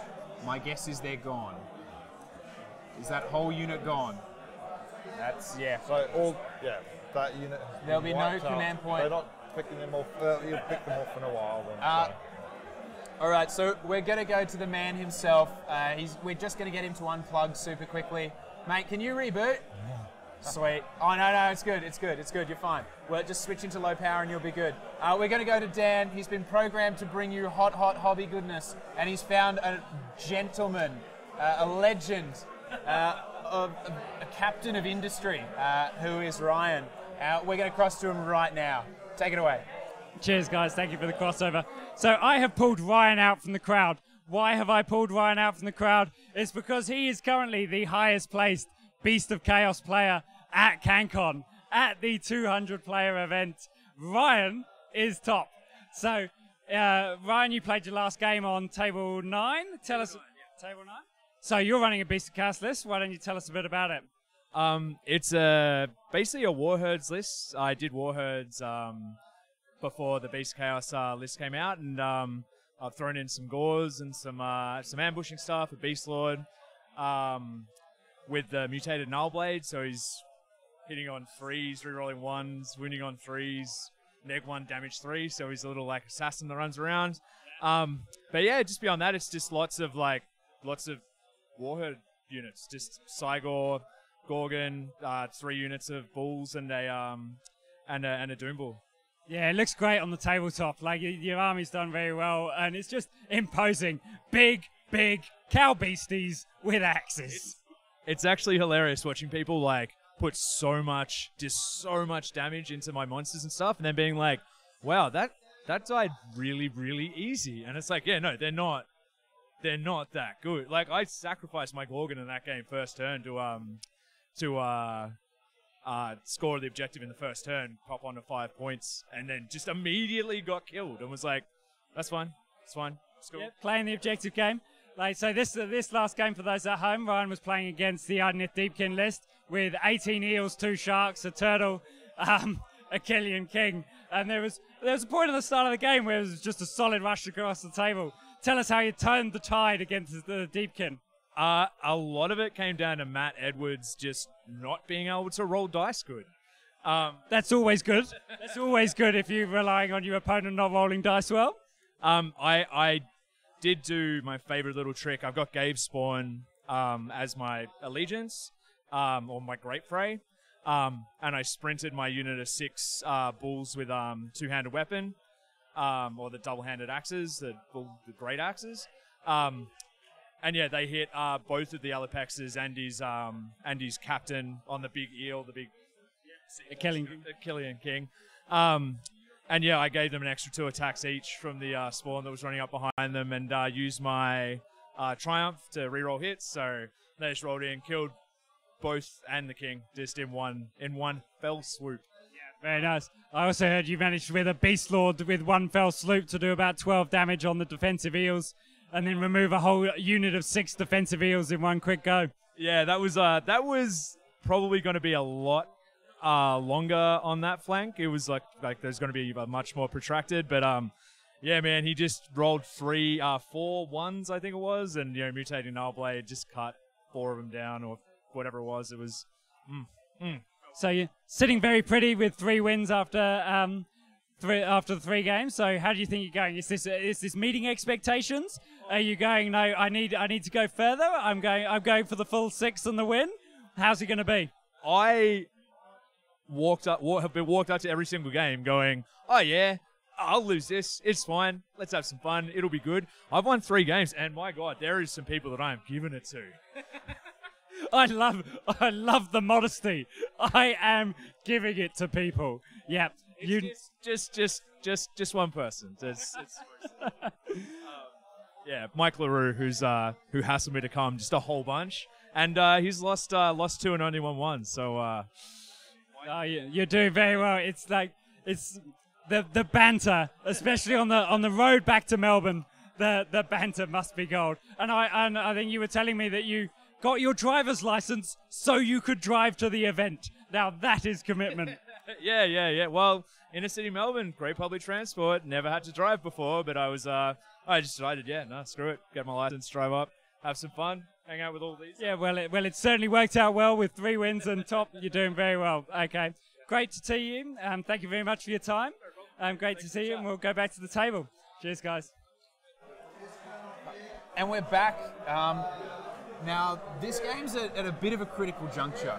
Both players have made maybe one major mistake, maybe a couple here or there, but it looks like things are a little bit tight. Now, what it's going to come down to real big for Bruno is whether he remembers these boys up here in the corner. Because I think his initial plan was to move and charge, but they can't. So they need a big run roll to get within 6 inches. However, Nathan, as you so rightly pointed out just then during the break, they have the way pipe, so they can just teleport into this wood. Yeah. And there's nothing to stop them just teleporting anywhere within 3 inches of the Sylvaneth Wildwood. Yeah. So they'll just be all over that objective. Yeah. Obviously, the Scythe Hunters, they're not going to go anywhere, and I don't think.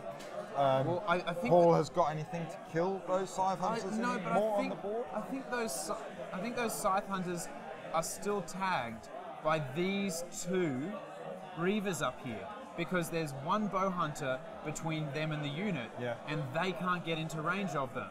So I think those Scythe Hunters will be stuck there for another turn. Well, I mean, they're just there. That's their objective. Right? I don't think Paul's got anything to go and threaten that. So Paul's he's moved his Reavers down here. Yeah. He's got a character. He's got a Sky Warden in combat with a Branch Witch or a Branch Wraith. Yeah, they've been plugging away at each other They're just a wet fish contest. They went down to the farmer's market. They got themselves some coral trout, and they've just been slapping away for the last half hour.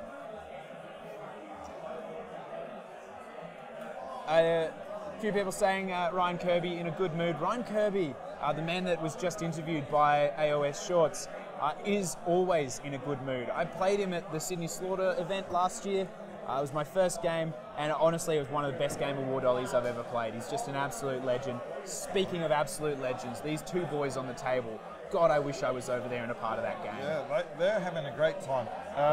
Battle shock test, a few more of those sticks have run away, the Dryads. Yeah. So actually the Spire Guard, that's quite an impressive present against a sizable force of and it looks Dryads. like they've just taken the objective as well. It looks like It looks like the Spy Guard just took the objective off those Dryads. Yeah. Now that might have been a mistake. Bruno should have probably moved them out to a 6-inch ring, but then he was probably concerned about leaving them a drop. So that I would say means that at the bottom of this turn, the end of the first turn of this battle round, Paul's gone up by what, 4, 5, 6, 7 points. Yeah, good scoring, good scoring. That was, yeah, I'm quite, well, as a supporter of the Swift Talk, shall we say, I'm pleasantly surprised by the work that the Spire Guard have done in that combat. I think both, yeah. Because Dryads are no slouch in a combat. No. They're -1 to hit and all of that malarkey. And having the +1 save, because they were in a sizable group, they've been whittled down there.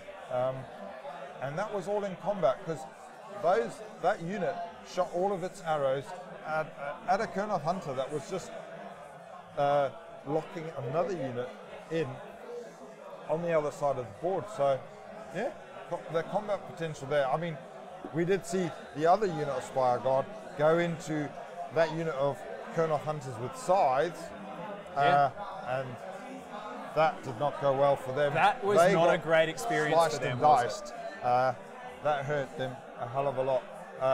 He did say, he was planning to use his inspiring presence over there, but there was nothing to inspire. Nothing left absolutely to inspire. nothing to inspire. He was saying some encouraging words to their twitching corpses. He's like, you know what, your shoes look wonderful. And they were like, I would love to see. Sometimes I like to think about what my models are thinking.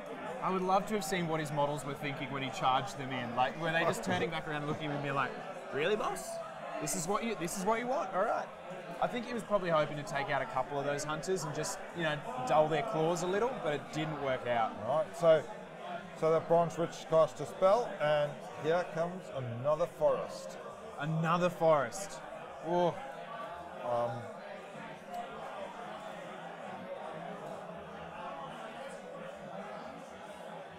Wow.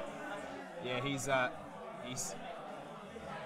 trying to give himself, I think, an out to get some of those units free. So this is a way that those Kurnoth Hunters can go for a walk through the woods. But I don't know if he can afford to do that, because if those Kurnoth Hunters leave, if Bruno pulls these Kurnoth Hunters here out, there's 6 of them. The only thing he has is one bow hunter against 2 of them. Now, and there's a Knight Incantor. And a Knight Incantor. So if that... the Knight Incantor's in that combat. Oh, he's in the combat. So if that bow hunter doesn't kill, I guess, one of them in shooting and the other one in combat, he'll lose that objective straight back. Maybe he's just doing the typical Sylvaneth thing of being like, I can summon a tree. Woods, therefore I will. Yeah, I summon, therefore I am. That's the motto of the Sylvaneth player. If I can do it, I'm going to bloody do it. Yeah, it might not be of any use to man or beast, but look at what I can do. But maybe that's his strategy. His opponent will be sitting there being like, what's he planning? And he's like, I got no plan. I'm just summoning some woods. I'm a landscaper, man. Yeah, I'm showing you what I can do. I can plant trees. For those who are a little bit late to the party, Bruno is a landscape gardener by trade, a man well versed with the ways of the earth and the plant. So I think he's just creating a little shrubbery. He's just showing off. He's showing off. He's looking for work, I think. So if anyone has a garden they need designed, give old mate Bruno a call. Right, so let's see if he's going to use his wave pipes. So he's shuffled around the board, he's picking up his revenants, and the wave pipes. Yeah. I mean, if he'd have forgotten that, I think we would have just stood up, walked across, and slapped him in the face. However, I don't think that's going to make a huge difference, because if he's lost I don't think he's going to get his objective back. He's got one character here that's free, and he's got a character here in combat. He doesn't have enough to take out Paul's 5 Reavers here that are within 6 inches of this objective, which also, funnily enough, looks like the face of a dead clown. I'm drawing some wonderful art on this screen. Rob's over there shaking his head. That's because he doesn't understand Mr. Squiggle. I think he's scared of clowns. Yeah, that's it. We should definitely dress up as clowns and hide in his room tonight. Or maybe just one of those 2 things. Dave Fraser, legend, asks a very good question, and thank you. I've been disappointed in the entire chat for not asking it. Says, while the most neutral commentary team is on, he's got a little cheeky question to throw our way. What is it about Australians that they don't like to play the best armies in the game? Nobody's brought Dispossessed. The reason is because I'm on the desk. Otherwise, I'd be here, just like last Cancon, where Dispossessed, under my tutelage, came 7th out of 110.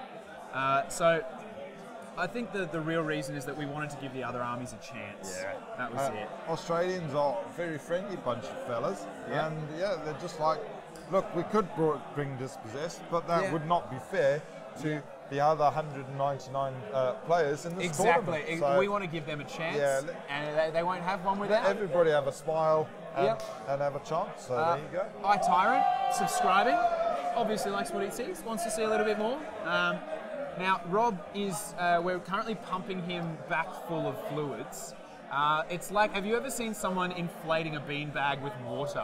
That's kind of what it looks like right now. He Big Trouble in Little China at the end, where the dude just explodes. That's what he looks like. His ponytail is sticking up on end. It's a wonderful look, and it's great talking about him when he can hear it and can't do anything to retaliate. Just get that fluid into him. Get him turgid again. Yeah, He's been a bit flaccid. Yeah, that's it. He's been a little bit floppy. The good thing is he actually can't talk to throw shade back at us because he's conserving his voice so that he doesn't lose it tomorrow. Yeah. So we can just talk whatever we want about him. Look at that shirt. What happened to the rest of his pants? All these why things. does he play such a shit arm? These are questions that nobody will ever be able to answer. Especially him, because he hasn't got a voice. Yeah. So what do you think? What's Bruno's play? What's he do now? He's 7 points down. Yeah, I mean, he's got that unit of Scythe Hunters is a beautiful threat. Yeah. But they're tagged in a useless combat on an objective he already owns. He really wants them on the other side of the board, chopping up that last unit of Spire Guard, but that's not going to happen. Not this turn. Yeah. They've got to stay there. They've got to deal with that Knight and Cantor and those last two Reavers. I don't think that Bow Hunter can do it on its own. I think that his problem is that he could probably pile in this turn and deal with both the Incantor and those Reavers. Yeah. But he already controls this objective, so he's effectively wasting a turn there while he loses it on the other side of the board. Yeah. Paul snookered him. Bruno's got a 7-10 split to deal with. He has to try and take one side of the board while doing the other. It's tough. Yeah. In the chat, what would you do? Would you double down on the objective you have, or just hope that you could hold it with one model and go to the other side? So we've moved into the combat phase. The Dryads have managed to kill one of the Spire Guard. Oh, they needed a bit of better showing than that. Yeah, so the Spire Guard were pretty impressive in the last round of combat against Dryads. Not against Kurnoth Hunters, mind. No. So against Kurnoth Hunters. Yeah. I think the Kurnoth Hunters just used their scythes to dig a mass grave, and then I wonder if he's going to break his Spirit Flask open on that Incantor, because if he doesn't, they're going to... Oh, no, it doesn't look like he did. I think he's about to suffer the consequences. Would have only done one mortal wound, wouldn't it? I would have just unleashed all of my... Three? Yeah, well, he'd probably kill one. But the thing is, the one that he would have killed is this one on the end that's wounded, that's not in combat anyway. So you'd be losing 3 wounds off your Incantor for damage to something that's wasn't a problem anyway. He's about to lose all the wounds on the Incantor. Actually, that is a good point. It doesn't matter. Because they've got big sticks with that Incantor what they're going to do is they're just going to put the scythe at the bottom, lift up, and cut him into 2. I'm pretty sure there was a Mortal Kombat fatality that looked something like that. Interestingly enough, I don't know if he's got enough on those last 2 Reavers, if he's going to be able to. They've only got... You would have thought... They got 4 wounds between him and T-shirt for an armor save. Yeah. And it looks like even if he's only got 1 Scythe Hunter onto them, you'd assume that'll be enough. Yeah, but...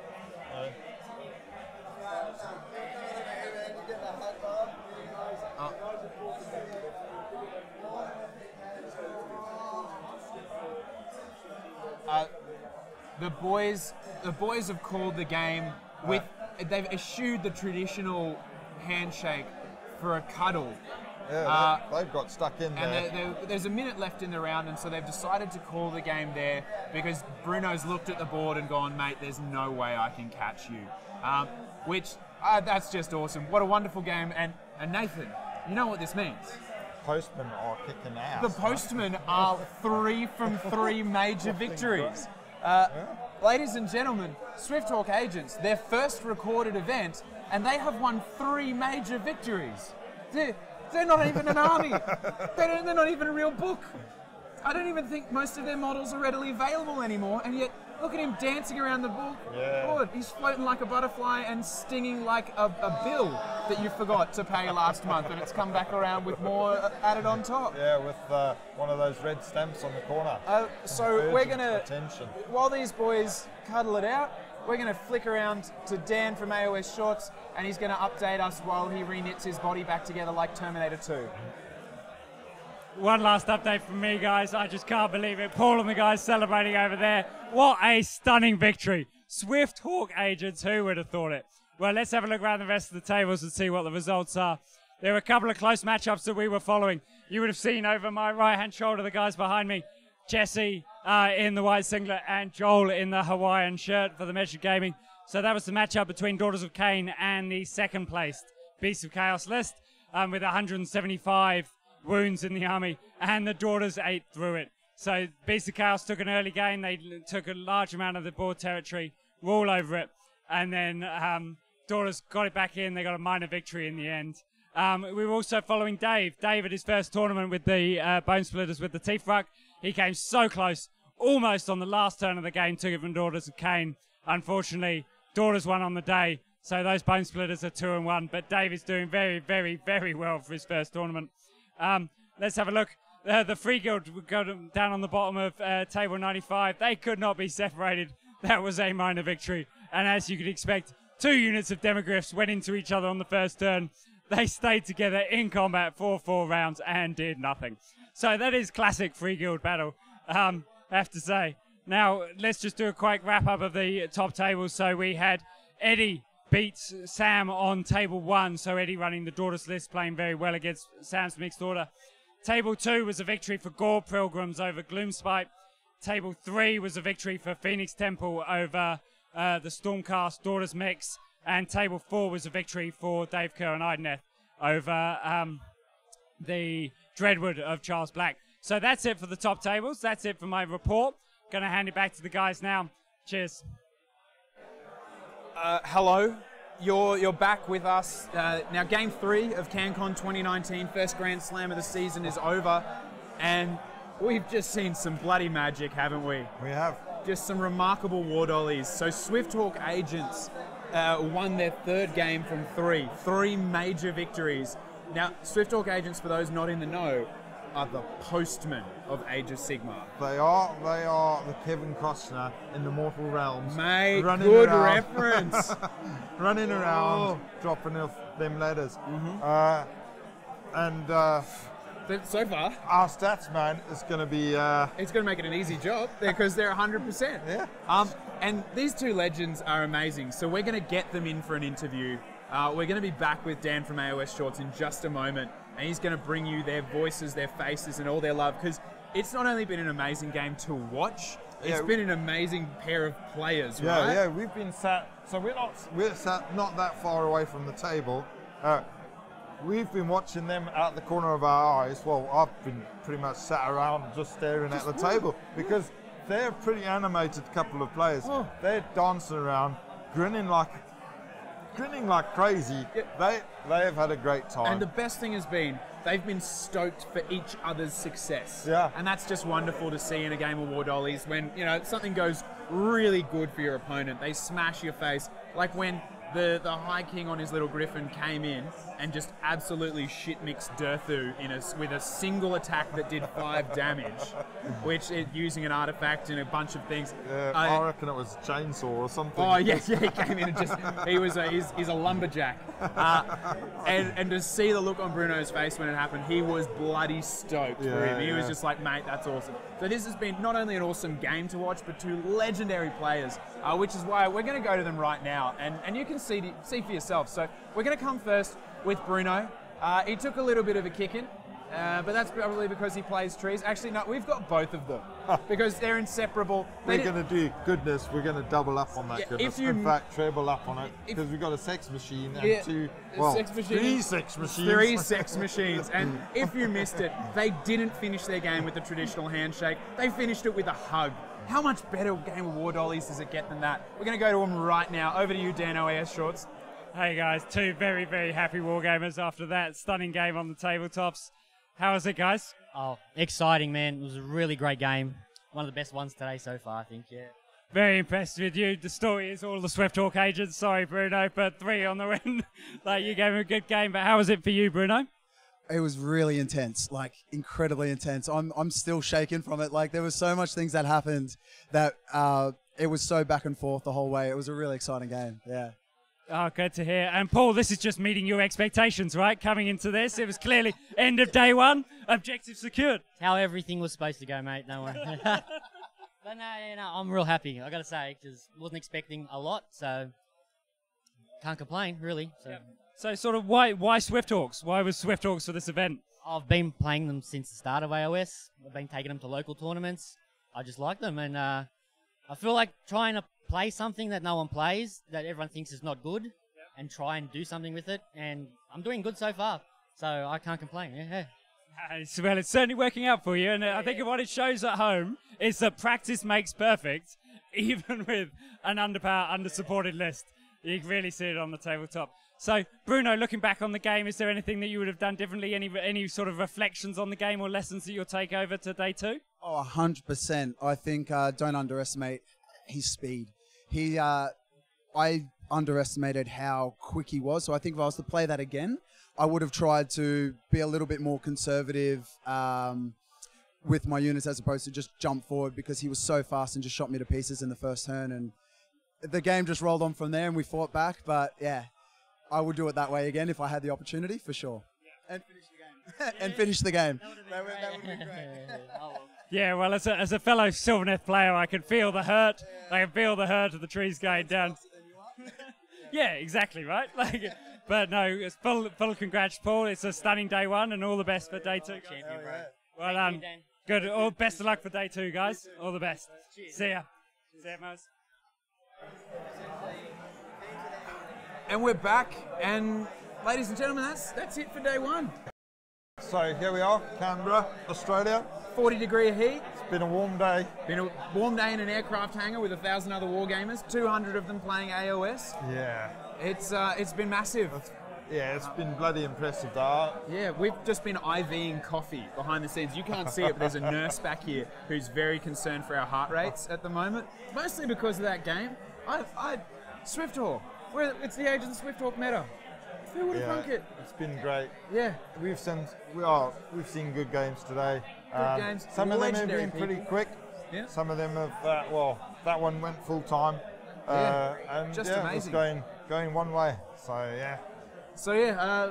Ladies and gents, we're going to see you tomorrow. 3 more games. So we've tried to pick a good variety of the matches today. Tomorrow we're going to focus on the top tables, bring you some of those big, juicy, competitive matches that I know you want to sink your little fangs into. It's going to be teethy, as hashtag more Stormcast than Jordo would say, because he coined a new phrase by accidentally mispronouncing words. So if you've been watching, for those who've joined in, you're a ledge. Yeah. Thank you so much. And if you're going to catch us again tomorrow, we'll see you then. Yeah, cheers, guys. See you later, nice guys. One.